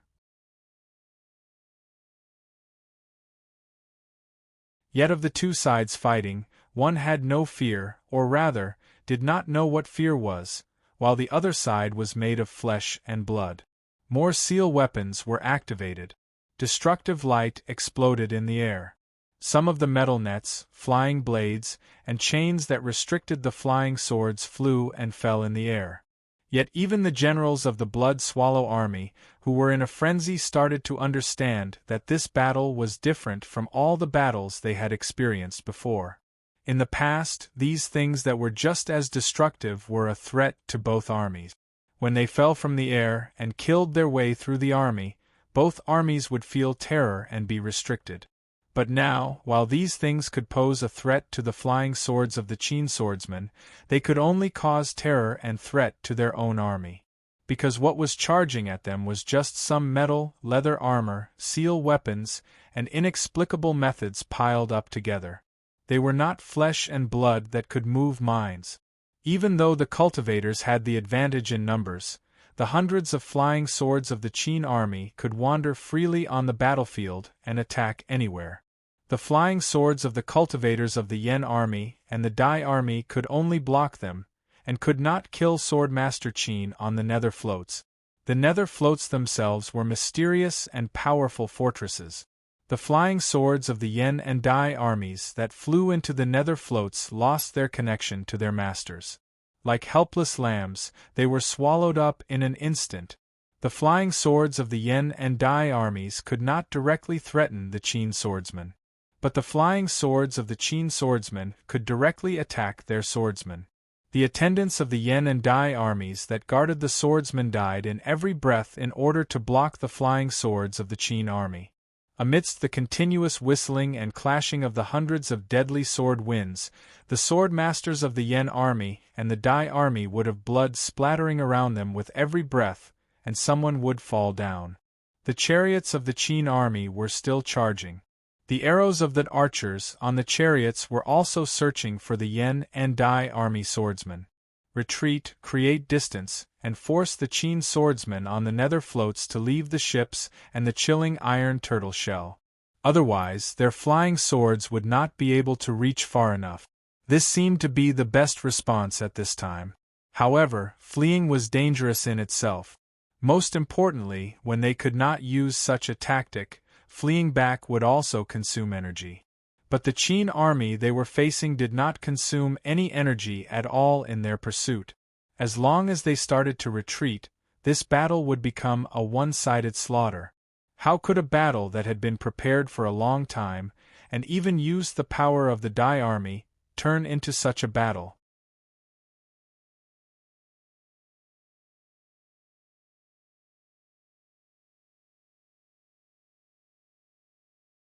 Chapter 829. On the battlefield in Guanzhong, the Yen and Qi armies advanced quickly. They did not care about casualties and only pursued result. The Yen and Qi armies quickly forced the Qin army to a point where they could not escape. The three main armies of the Yen and Qi armies had swept through the last obstacle to Changluo. The vanguard army was nearing Changluo. From the city gates of Changluo, it was possible to see the three long trails of dust created by the three vanguard armies as they advanced. Changluo was not just the most important city in Guanzhong. For the entire Qin dynasty, Changluo was only second in size to Chongling. It was the second largest city in the Qin dynasty, and was even more prosperous than Chongling. If Chongling was the head of the Qin dynasty, and all the government orders came from Chongling and reached the entire Qin dynasty, then Changluo was the heart of the Qin dynasty, and provided the blood and nutrients for the entire Qin dynasty to function. From any angle, Changluo was the key to deciding the outcome of this war. The Qin dynasty could not abandon Changluo. If Changluo was lost, even if the Qin dynasty armies could counterattack and reclaim Changluo, the Qin dynasty's economy would suffer immeasurable losses, and would not recover. For the Yen and Qi armies, Changluo was the final battle location. According to reliable news, the Yuanwu emperor was in Changluo. The emperor would not leave Changluo, so the Qin army would not abandon Changluo. The Qi emperor was still at the very back of the Yan and Qi armies. A newly ascended emperor should have a vigorous vitality and an indomitable spirit in the midst of successive victories. Also, there was news from Chongling that the other prime minister of the Qin dynasty, Prime Minister Yan, had been assassinated. Prime Minister Yan's death was good news for the Yan and Qi armies, putting aside the fact that the Chongling officials were leaderless and could not handle many political matters. Just the news itself was good news for the Yan and Qi armies. However, the closer they got to Changluo, the more the Yuanwu emperor refused to retreat, and the more uneasy the Qi emperor felt. The young man who had made a deal with him, Su Qin, had come from Chongling's White Goat Cave. He had been crippled due to a sword competition and had followed Li Ling commandery to the Chu border.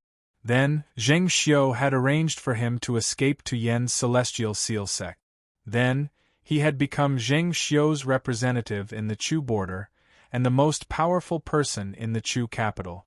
In the end, he had been kidnapped by Qi Siren, but had quickly become the leader of the Qi dynasty's cultivators. In Emperor Qi's opinion, Su Qin's rapid growth was mostly due to Zheng Xiu's manipulation. Compared to Yuanwu and Zheng Xiu, he was just an infant beast that had been manipulated to grow quickly.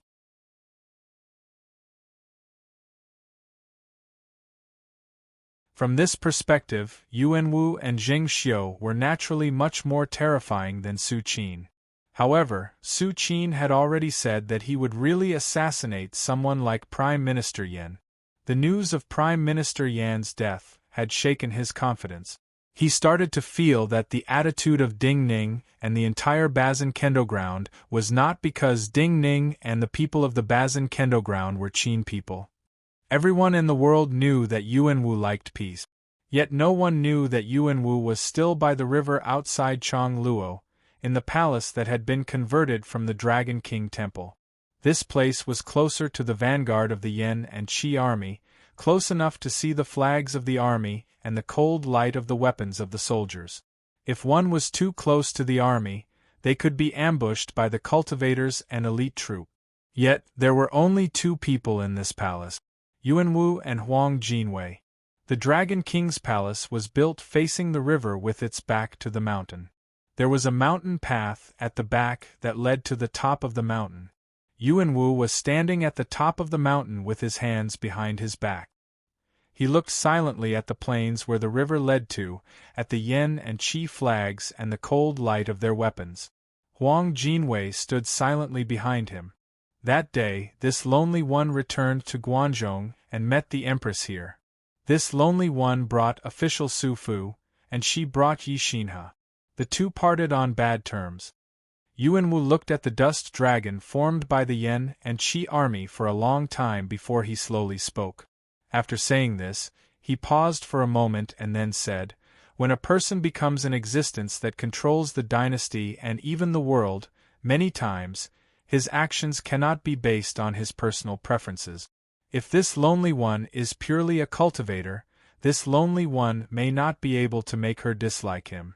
But if this lonely one is purely a cultivator, I cannot have her. This is the contradiction. Life is made up of countless contradictions. Even you are very different from your teacher Mo Shoqing. But both your teacher and this lonely one have never been wrong about one thing. You are selfless and you care about all the Qin people. The Empress comes from Jiaodong Commandery. Jiaodong Commandery is a remote place, and has been biding its time for many years. Other than being richer than Guanzhong, they also have the ambition to rule the world. Their craftsmen have spent the most effort in the past centuries on the research of battle dolls. In Chongling, there are many metal battle dolls on the two sides of the stone path outside the Empress study. But since ancient times, the one that has the deepest research on seal weapons and battle dolls can form an army is the Yu dynasty that once ruled the world.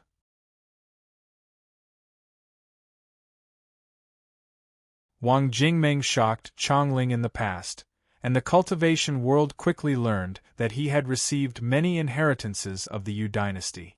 So I speculated that the Empress came from Jiaodong Commandery, and approached him first after entering Chongling for some of the inheritances of the Yu dynasty. The most important were some of the seal weapon forging methods of the Yu dynasty, like the formation of the nether floats, and the puppet army of the Yu king. She got what she wanted. Before Jiaodong Commandery was taken over by the Bazin Kendo ground, many forging materials were sent to Guangzhou. The workshops she set up were Jiaodong Commandery's centuries of research on battle dolls, and they were finally able to merge perfectly with the Yu Emperor's puppets. That is her army that transcends life and death. She calls it the Terracotta Army. That army is absolutely loyal to her. It will not betray her, will not think, and will only coldly carry out her orders. This Lonely One's nether floats will take her Terracotta Army to attack the Yen. The Yen dynasty will not be able to stop it, and will quickly follow in the footsteps of the Chu dynasty. This Lonely One promised her to stop the Yen and Qi armies here. This Lonely One's greatest plan in these years was the nether floats and official Su's formation of 600 boys and girls. Starting before this Lonely One ascended the throne, this Lonely One had the best resources, including all of the Qin outside of Chongling, including the best children of the Han, Zhao, and Wei to official Su.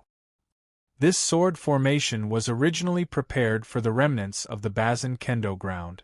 This sword formation, when it matures and is stronger, when these people are older, even Realm 8 cultivators will not be able to defeat this sword formation. But this Lonely One had not expected the 9-death silkworm to revive, and had not expected the world to change so dramatically. The cultivators of the Qin dynasty are dying. Facing such an alliance army, just the Qin dynasty army and this sword formation is not enough to stop them outside Chongluo. If this Lonely One wants to fulfill my promise and defeat the Yen and Qi armies here, I can only rely on you. After speaking slowly and quietly, Yuan Wu turned around and looked at Huang Jinwei, who had been listening with his head bowed.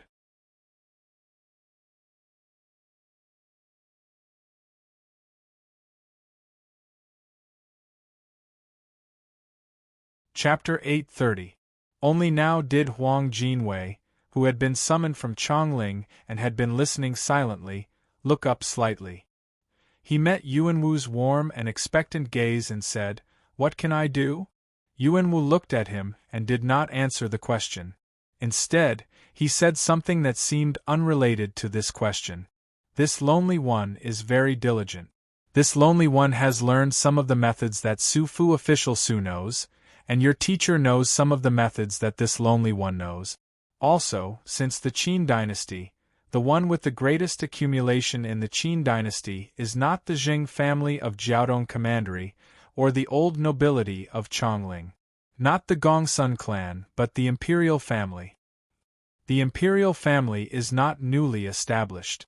After so many years of accumulation, how can this Lonely One have less good things than the old families, or Jiaodong Commandery?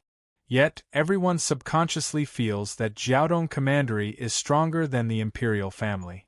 In reality, this Lonely One has always been mediocre, so people think so. Yuan Wu's tone was still gentle when he said this, but for some reason, Huang Jinwei heard the strong and iron-blooded meaning within. This Lonely One took you to Deer Mountain because if you stand with this Lonely One, no one in the world can kill this Lonely One. Now that my cultivation has advanced, so have you. So, standing here with you, I do not have to worry at all that I will be assassinated like official Su. This Lonely One is the first Realm 8 cultivator in the world. Right now, even if there are many Realm 7 Grandmasters in the Yen and Qi armies, those who are not Realm 8 are not in this Lonely One's eyes. So in this battle, the strongest power of the Qin dynasty is not official Su's sword formation, but this Lonely One. This Lonely One was once worried that you would switch sides to the Bazin Kendo ground. But the situation is different. If you do not help this Lonely One, today, Chongluo will be defeated. The hundreds of thousands of Qin soldiers and millions of citizens will be slaughtered. Huang Jinwei heard it clearly. He looked at the three armies that grew clearer, and understood the path he had to take. Holy One, your cultivation has recovered. I think that you gave the Nether Float army to the Empress to use, and she gave you the Spirit Lotus seeds to heal. Your Majesty, please speak frankly. You also know the cultivation method that Lord Su cultivate. Even you can turn me into your puppet. This way, whether you are using your true essence or in some dangerous situation, you will have an additional layer of protection. He said these two sentences slowly. Not only that. The Yuanwu Emperor shook his head ruefully and said, previously, the Empress set a trap and finally captured the young lady of the Shang family. She wanted to use this to force Ding Ning. However, I accepted her conditions and released the young lady of the Shang family.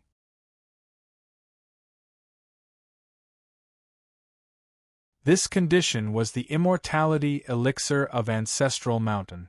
It was because of this transaction that the Empress was completely disappointed in me and refused to give me the divine healing lotus seed. Huang Jinwei knew his end, but when he heard the words, he was still shocked. Wuji Ancestral Mountain's elixir of immortality? This immortality elixir of Ancestral Mountain is something that surpasses life and death. Yet, it has a level that cultivators cannot touch. Once used, one's mind will be consumed, and one will not be oneself in the future. The Yuanwu Emperor had a bitter smile. When this lonely one took this elixir of immortality, I understood that Ding Ning wanted to use this elixir to cause the Empress and this lonely one to break off completely. What he wanted to see was the Empress and this lonely one turning against each other. Yet, this lonely one had no choice. It was as though I needed your help at this time. Without this elixir, this lonely one could not have won the battle against the Bazin Kendo ground. This lonely one had been searching for a way to use this elixir. Originally, I thought that the Bazin Kendo ground only controlled Jiaodong Commandery. Before they had enough troops or before Ding Ning reached Realm 8, they could not fight their way into Chongling. So I thought I had time. But who would have thought that Jing Liuli could defeat the Starfire Sword, kill Li Si, and cause the Yan and Qi armies to come here? Does the Holy One know what is the most annoying thing about you? Huang Jinwei suddenly spoke. His tone was very gentle, but the words caused Yuanwu to pause. Yuanwu could not react. He stilled. What? The Holy One knows how to find excuses. Huang Jinwei looked at him and said, some obvious things, or things that will definitely happen, everyone can see clearly. If you find excuses, it is easy to be annoying. Yuanwu's expression did not change, but his eyebrows rose slightly. Huang Jinwei continued, the Empress hates the Emperor because there are some things that even if the Emperor does forcefully, it is only because he is a domineering ruler. If he does it and feels it is inappropriate, he needs to find excuses to cover it up. Yuanwu's lips moved slightly, but before he spoke, Huang Jinwei said, just like right now, I have been summoned here. The Holy One naturally understands my intentions. If I die, it is not for the Holy One, but for the millions of people in the city. So, since the times have changed, I was born in the Qin, and have received the kindness of my teacher. My life's mission is to protect the people of the Qin. I will naturally agree to the Holy One's conditions. Why does the Holy One need to futilely disguise himself, and use the Holy One's personal feelings to make me feel sympathy? Yuanwu closed his lips. After a moment of silence he said, you see very clearly.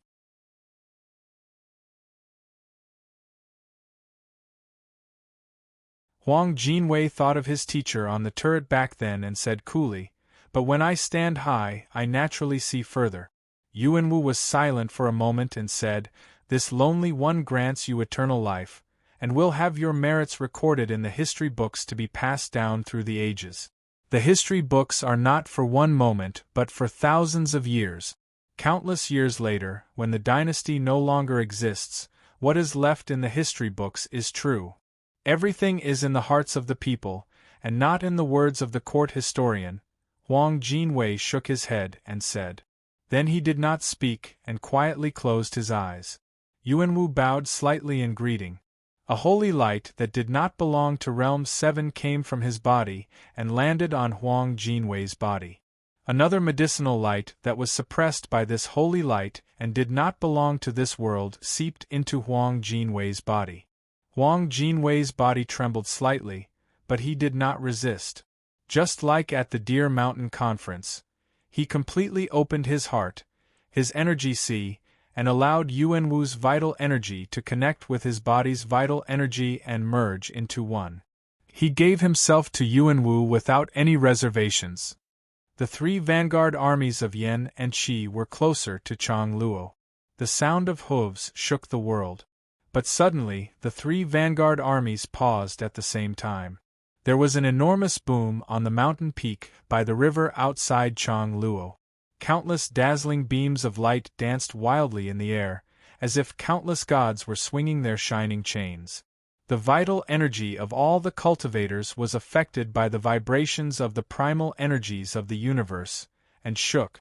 Those rays of light did not disappear and grew denser. In the end, the mountain peak was flowing with holy light. Two black spots could be clearly seen amidst the flowing holy light. Kill! At the same time, the gates of Changluo opened and battle cries shook the sky. Instead, a group of Qin cavalry rushed out and charged towards the vanguard of the three groups.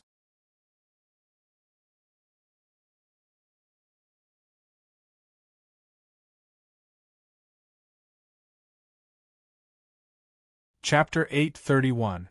This cavalry troop was made up of light cavalries of Qin army, clad in dark leather armors. They had never appeared in the battlefield against the allied army of Yan and Qi. No matter it was their mounts or their riders, they were all full of vigor and spirit.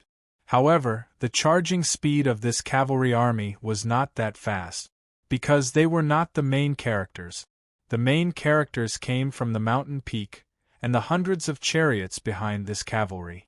When the power on the mountain peak that did not belong to Realm 7 started to ripple, and the unique holy light produced by the energy ripples started to shine, all the cultivators in the vanguard understood what had happened. The blood on their faces started to fade and they paled. Such powerful energy ripples meant that Yuanwu's wounds had healed. The two figures in the holy light seemed to have merged into one. It was not hard for the cultivators in the vanguard to guess that the other figure was Huang Jinwei, whom the Yuanwu emperor had summoned from Chongling. They did not know that Yuanwu had used Huang Jinwei to take the medicinal power of the Mountain of Ancestors' immortality medicine. But for them, Yuanwu, who had recovered from his wounds, and a Realm 7 cultivator who could replenish his vital energy, and his sharp stance, was enough to show that the Yuanwu emperor was about to act personally.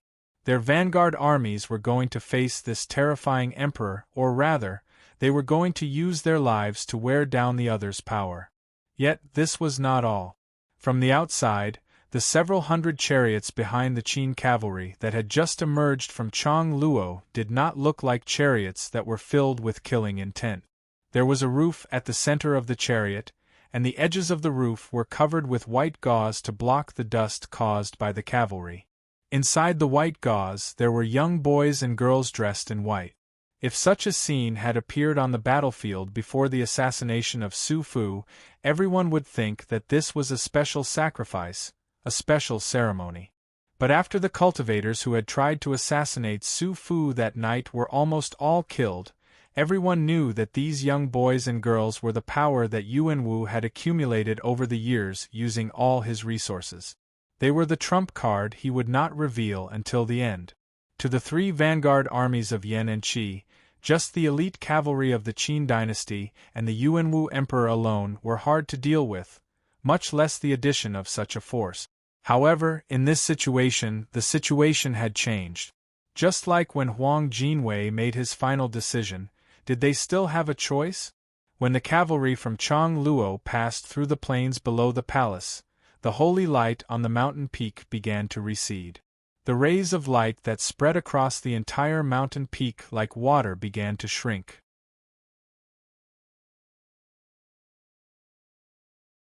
Finally, it became a ball of light that was several feet wide and gathered around the two figures in the middle. This ball of light flew up.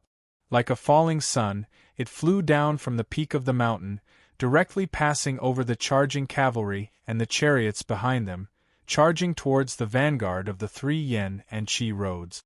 The holy light and the terrifying pressure were close to the ground. There was no real heat of the rising sun, but the unimaginably strong power turned everything on the ground into ashes, turning into waves of dust that spread to both sides. Battle cries that shook the sky rang out. Seeing that their emperor was the first to launch an attack, all the cavalrymen of the Qin army used their swords to knock on their breastplates. Accompanied by wild roars, a series of thunderous booms burst forth. On the other side, all of the soldiers in the vanguard gave off shrill shout. The sky above them was filled with energy vibrations. In just an instant, countless violent sounds of breaking through the air drowned out their shouts of killing. The sword lights of flying swords, the light of countless seal weapons, the dense rain of arrows, and the heavy objects thrown out by the heavy seal weapons formed a black cloud above the Yen and Qi armies. The world suddenly darkened. This was not because of the formation of the black cloud, but because the holy light around Yuanwu and Huang Jinwei had suddenly faded and dimmed. A sword light flew out of the ball of light.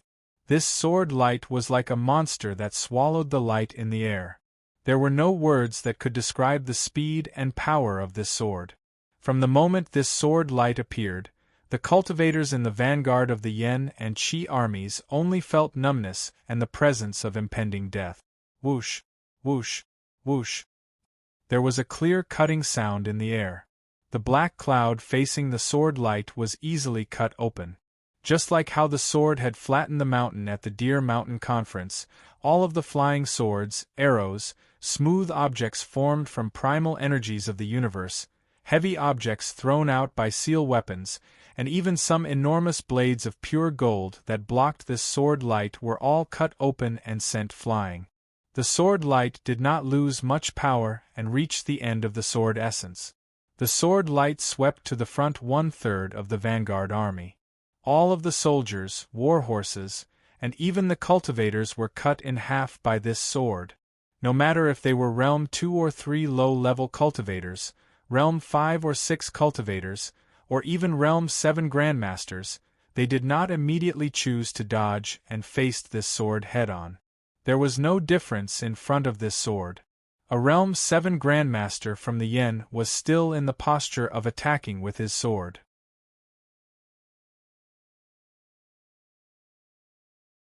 When some of the soldiers and low-level cultivators around him slowly separated and fell to the ground in 2 pieces, his life-bond sword was still flashing with unique light. But in the next moment, his life-bond sword gave a muffled sound, bent slightly, and flew backwards into the air. At the same time, his body, which seemed to be intact, shattered like glass, turning into pieces of glowing crystals and shattering. The 20,000 soldiers and cultivators at the front of the Yen and Qi vanguard army all fell to the ground under this sword and turned into corpses. No words could describe such a scene. Even the elite Qin dynasty cavalry behind Yuanwu suddenly stilled, and felt a chill from the oncoming bloody smell. More than 10 majestic auras shot out from the 3 vanguard armies along with dazzling lights. These were all the Realm 7 grandmasters in the remaining vanguard army. These Realm 7 grandmasters of Yen and Qi knew that even if they worked together, they might not be able to kill Yuanwu at this time. But in their view, this was their only chance. They had to try their best to wear down Yuanwu's power before the 600 boys and girls on the chariots entered the battlefield, or seriously wound Yuanwu. However, the pupils of these grandmasters shrank rapidly. They saw that Yuanwu had remained where he was. Huang Jinwei, who was in front of Yuanwu, had already shot out towards them. What frightened them the most was that Huang Jinwei's body rippled with energy as powerful as Yuanwu's. There was even a strange feeling that they could not understand.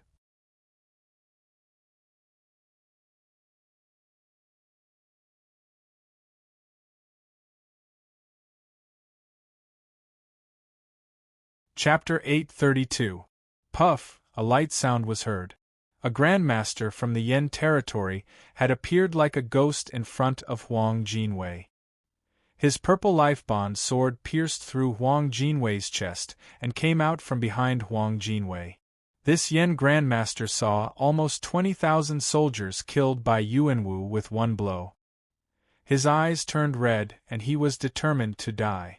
But in this moment, he was still stunned. He had not thought it would be so easy. Huang Jinwei was the direct disciple of Mo Shouqing who guarded Chongling. He had been a Realm 7 Grandmaster for a long time. His cultivation was so high, how could he be so easily pierced by a blow? Blood and vital energy charged out of Huang Jinwei's back. But just as this Yen Grandmaster was stunned, the blood and vital energy suddenly stopped like they were alive, and shrank towards Huang Jinwei's body. Huang Jinwei's expression was indifferent. His right hand formed a sword, and shot out a golden sword energy. This Yen Grandmaster's life-bond sword quickly pulled out to block this golden sword. But with a boom, this Yen Grandmaster could not stop the power of this blow. Half of his body was turned into bloody mist. Huang Jinwei did not stop. Golden and gray mist wrapped around the bloody holes in his body. It did not look like the flesh of an ordinary cultivator. It looked like a profound world was changing, and the wounds were healing at a visible rate. His body disappeared from the Yen Grandmaster he had killed with one blow, and appeared next to a Grandmaster dressed in black robes. He seemed to just glance at this Grandmaster. Two golden energies in the air came together like two waterfalls, and pressed towards the Grandmaster like two giant walls. The black-robed Grandmaster shouted in terror. His energy surged wildly. Black winds spun around his body, but he could not charge out of the two giant walls. Bang, bang, bang, bang! Countless violent collisions sounded at the same time. Pieces of flesh flew out of the spreading black wind. This Grandmaster had been killed by Huang Jinwei in one blow. Everyone was shocked. The rest of the evolved Jing Masters who had risked their lives to attack also stopped, their bodies trembling uncontrollably. Huang Jinwei had instantly killed Grandmasters. It was as though Yuanwu was personally attacking. Even his method of using primal energies of the universe was not just Realm 7. As for being instantly penetrated but quickly recovering, and not even being affected when attacking, this was something that even the cultivators of the Qi dynasty who cultivated Yin and Ghost methods could not do. The Yuanwu Emperor stood with his hands clasped behind his back. Smoke and dust rose from the ground along with the chaotic and berserk Yuan Qi. It was like a thick fog that gradually covered his figure. On the incomparably bloody battlefield in front of him, blood gathered into a river and spread along the ground towards him.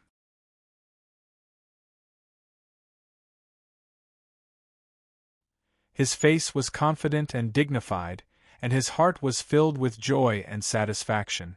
This joy and satisfaction could even be compared to the joy and satisfaction he felt when he took Xing Xiu in Chongling. He had completely controlled Huang Jinwei and purposely allowed the Grandmaster's sword to strike him.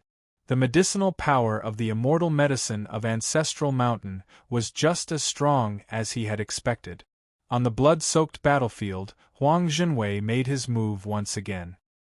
His feet landed heavily on the ground, creating a wave of blood. He ignored the shock of these Grandmasters. His entire body was wrapped in a layer of golden sword energy as he charged towards a Grandmaster in front of him. This Grandmaster was terrified. He did not dare to fight back and furiously retreated. 3 Grandmasters worked together from the left and right. 3 sword energies smashed towards Huang Jinwei like 3 mountains. Huang Jinwei faced them head-on.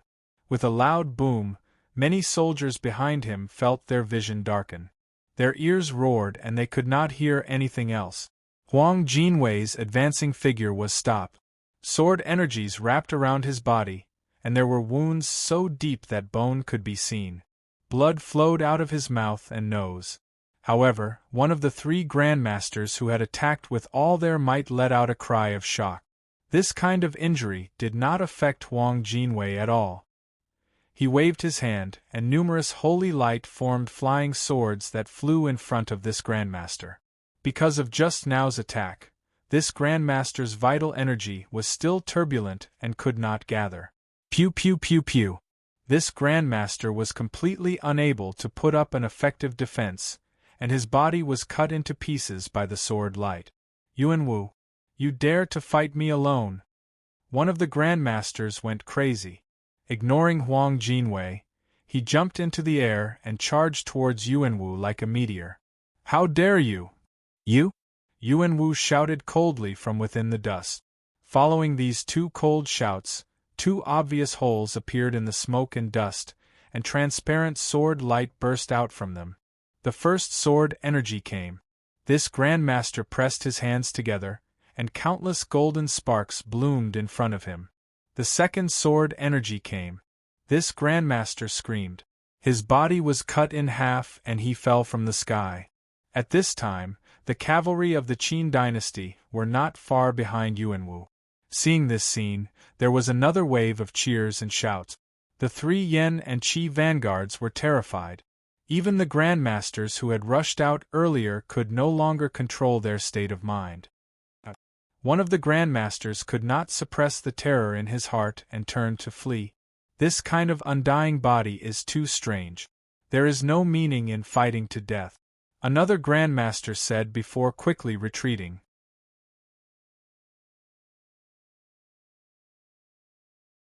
Apart from giving an explanation to the Grandmasters who were fighting side by side, it was more like convincing himself to prevent himself from losing the will to fight in the future and never being able to make any progress in his cultivation.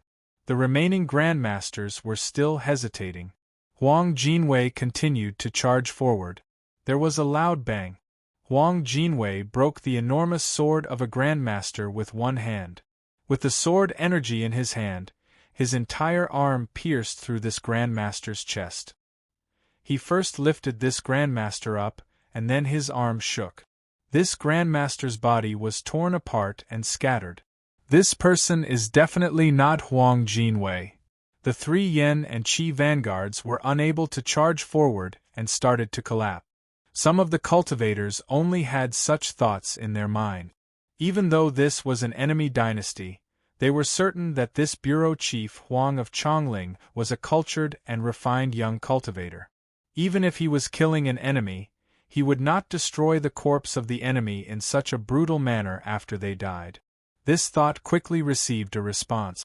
This response came from Huang Jinwei himself. The rest of the Grandmasters no longer wanted to fight with him, so they all scattered and fled. Without the obstruction of these Grandmasters, Huang Jinwei instantly killed his way into the ranks of the fleeing vanguard troops. Two streaks of golden sword light shot out from his hands continuously. Each streak was several dozen meters long, and every time they were shot out, they would set off waves of blood. It was extremely bloody and cruel.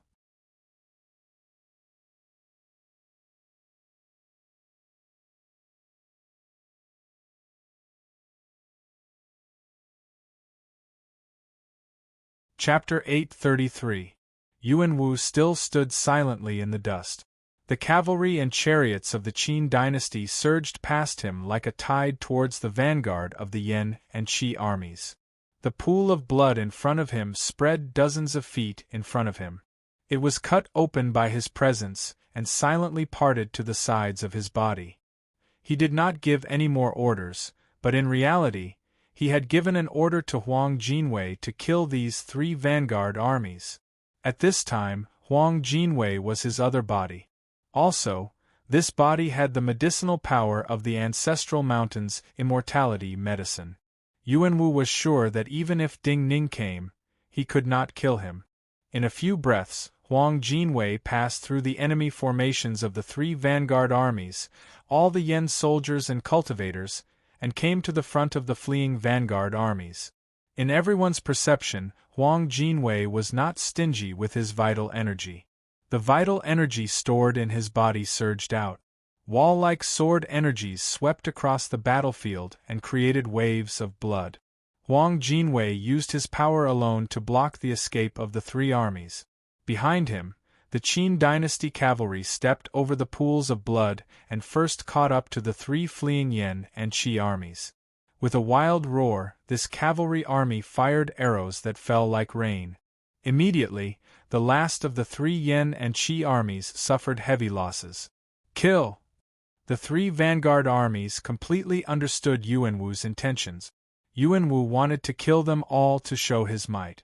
Amidst the deafening battle cries, one of the three vanguard troops charged towards the Huangjinwei, while the rest of the troops scattered into small groups and fled from the flank. But at this moment, the sky that had been illuminated several times brighter by Huang Jinwei's sword light became even more dazzling. This was a scene that had intimidated many grandmasters. Two streams of flying swords that were as dense as rivers of stars appeared in the mortal world, flying out from the charging chariots behind the cavalry army. These flying swords were much faster than arrows and ordinary seal weapons. Also, the aurora flashes had their own strict rules.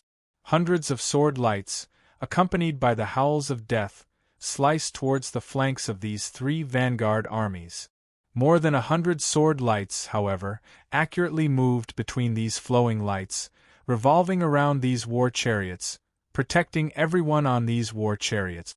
The power these flying swords carried even produced whirlwinds, making the four wheels of these war chariots almost leave the ground, their speed not inferior to light cavalry at full speed.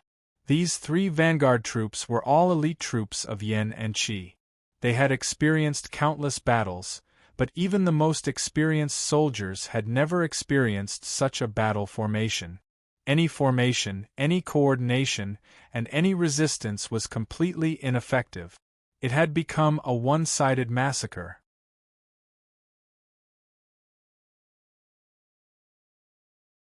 A flying sword flew past like a ray of light, bringing with it a dozen clouds of blood mist. Each cloud of blood mist came from a different Yan Qi soldier, representing the loss of a fresh life. One of the Yan generals saw that it was impossible for him to survive. He sighed and killed himself with his sword. The battlefield was filled with cries. Fewer people resisted. More soldiers would rather commit suicide than be slaughtered.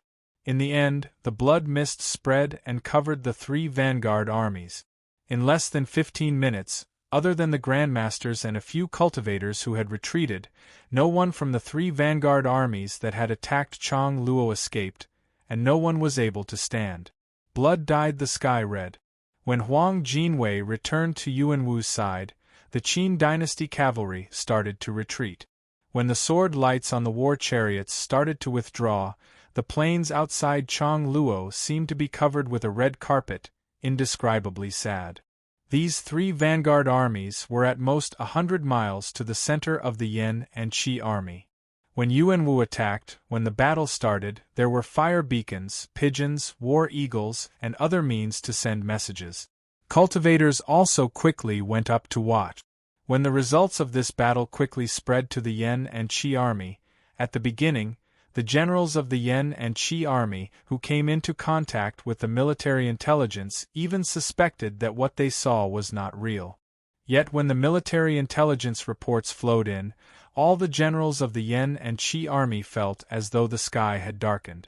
At the rear of the Qi army, among the Qi armies furthest from Chang Luo, numerous generals surrounded Emperor Qi, all of them silent. Their opinions could not be unified. Half of the generals wanted to retreat quickly to prevent a huge defeat, while the other half wanted to launch an all-out assault at all costs. They wanted to charge at Chang Luo with a terrifying force. No matter the casualties, they wanted to take down Chang Luo. Yet, none of the generals felt that they could make such a decision, even if the power to make such a decision was in their hands. Because this did not just mean the lives of millions, but also the survival and destruction of a dynasty. Only the emperor of a dynasty had the right to make such a decision. These generals of the highest level of the Qi army were waiting for the Qi emperor's orders. Yet, in this long period of time, the Qi emperor felt his mind was roaring. The world was spinning, light and darkness were reversing, and thousands of voices were arguing in his mind. He raised his head. The moment he faced the sunlight, he thought, if it was the emperor who gave up the throne to him, what kind of decision would he have made? Time passed minute by minute. Yet, the Yen army did not make a decision, and no high-level general came to urge them. Wait a little longer. The Qi emperor finally focused.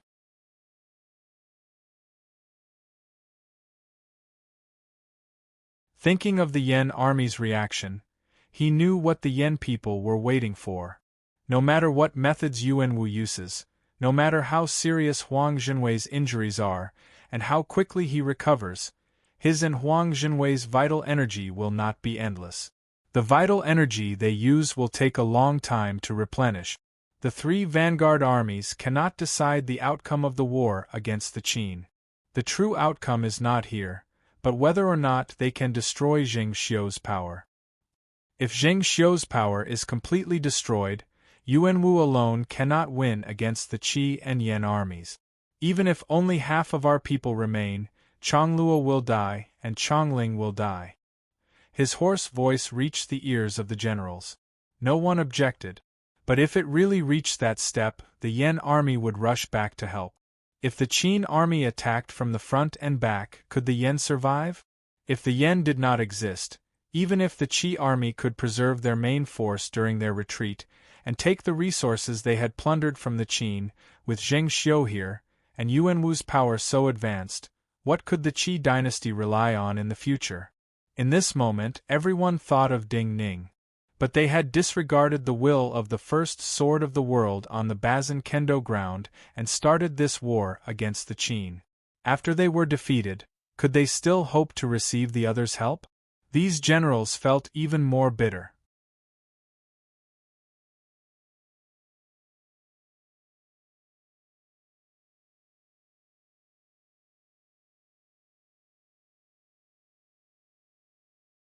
Chapter 834. A group of carriages drove out of Chongluo to welcome the returning Yuan Wu emperor. On the city gates of Chongluo, there was a mountainous figure. He was Marquis Su of Mount Heng. Originally, he was enormous. Now that he was dressed in battle armor, he was like a giant made of metal, exceptionally intimidating. At this time, the main force of the Qin troops guarding Chongluo were his subordinate. The light cavalry that had charged out of the city were also his subordinate. But at this time, the Yen and Qi vanguards were covered in corpses. His subordinates had suffered very few casualties. Despite the cheers in the city, he did not have any joy on his face. He did not feel any joy inside. Of course, the military power in the city was not enough compared to the Yen and Qi armies. But as the highest commander guarding Chongluo, he knew there was a chance to send away some of the women and children. But the warden's office had not given such an order. This meant that the Yuan Wu emperor was confident he could defend Chongluo. However, he didn't expect it to be such a victory. Amidst the uplifting cheers that filled the entire city, and even the sound of many people crying tears of joy that poured into his ears like a tide, he remained silent. He looked at Huang Jinwei, who had disappeared into the carriages behind Yuan Wu. If that person could still be called Huang Jinwei. He could not avoid thinking about it, nor could he not think about it. If the vast majority of women, children, and disabled people in the city had all retreated, then would Huang Jinwei still make such a choice? Would he still choose to give up his life for such a thing? Previously, Marquis Su of Mount Heng had always respected Huang Jinwei. Now, he admired Huang Jinwei even more. But he knew that Yuan Wu had purposely left those women, children, and disabled in the city.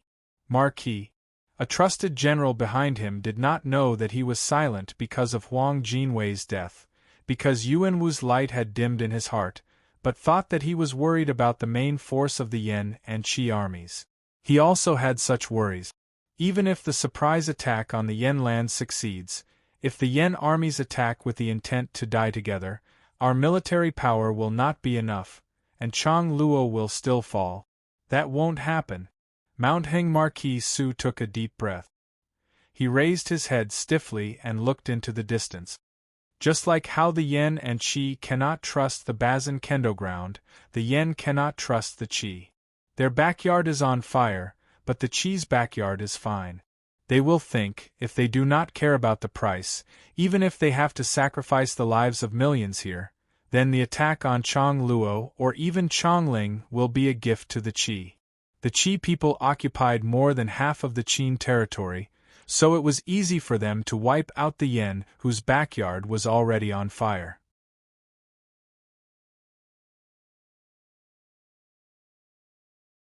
If they did not have their own thoughts, yen and qi would not have ignored the Bazin Kendo ground of Jiaodong Commandery and suddenly sent troops to attack the Qin.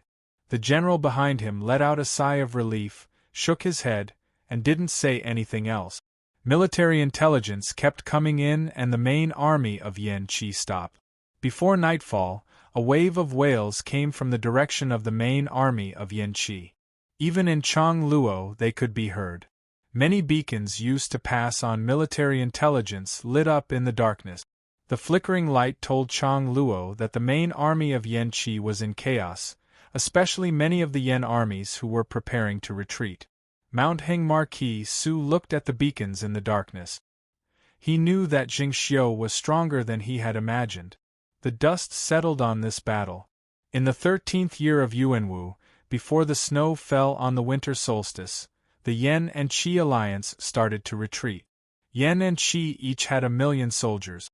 Adding on the vassal states and the alliance army of the powerful families, there were more than 3,000,000 people. The war against the Qin ended in less than 2 months.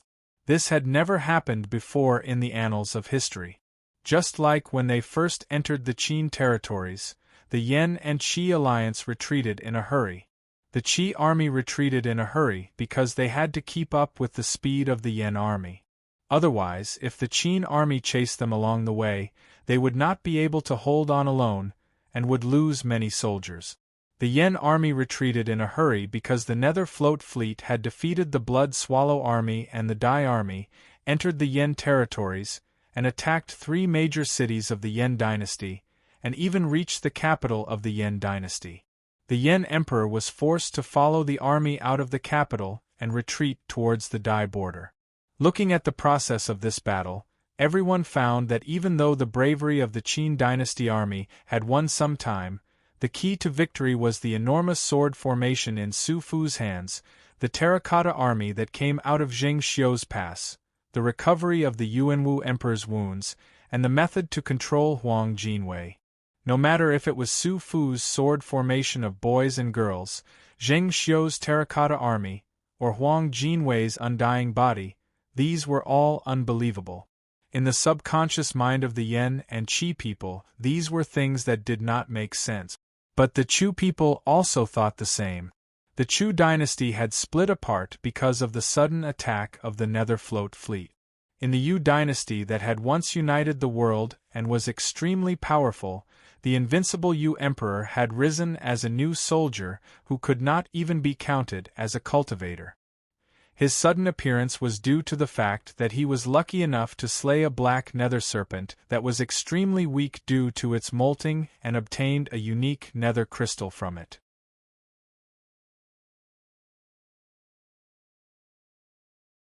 And the first swordsman of the Bazin Kendo ground, Wang Jingmeng, who had led the Qin dynasty to defeat the Han, Zhao, and Wei dynasties? He had coincidentally obtained many of the Yu emperor's legacies. Everything was coincidental, but the choices of many people caused many things to become inevitable and become fate. The Yen was north of the Qin. When the Qin lands were cold and the water turned to ice, and snow was about to fall, snow was falling everywhere in the Yen territories, and most of the land was covered in white snow. The Nether Float fleet that had broken through 3 major cities of the Yen and taken large amounts of resources disappeared in some waters. Many Qin armies that had been in the north of the Zhao had entered the Yen territories and took over many forts. The more disadvantageous the situation was for the Yen and Qi, the more the Yen and Qi understood Ding Ning's initial attitude. But after Ding Ning took away Zhang Yi from Zhongshu Commandery, no one knew of his whereabouts. Jiaodong Commandery was silent. Yuyang Commandery in the Yen territories had once been the capital of the former Ji country. Ji was just a small country. After the Yen swallowed Ji, they only absorbed large amounts of the products of Yuyang Commandery, and did not spend much effort to build a city in Yuyang Commandery. So the present Yuyang Commandery was not as good as when it had been under Ji, and only had some farmhouses and villages.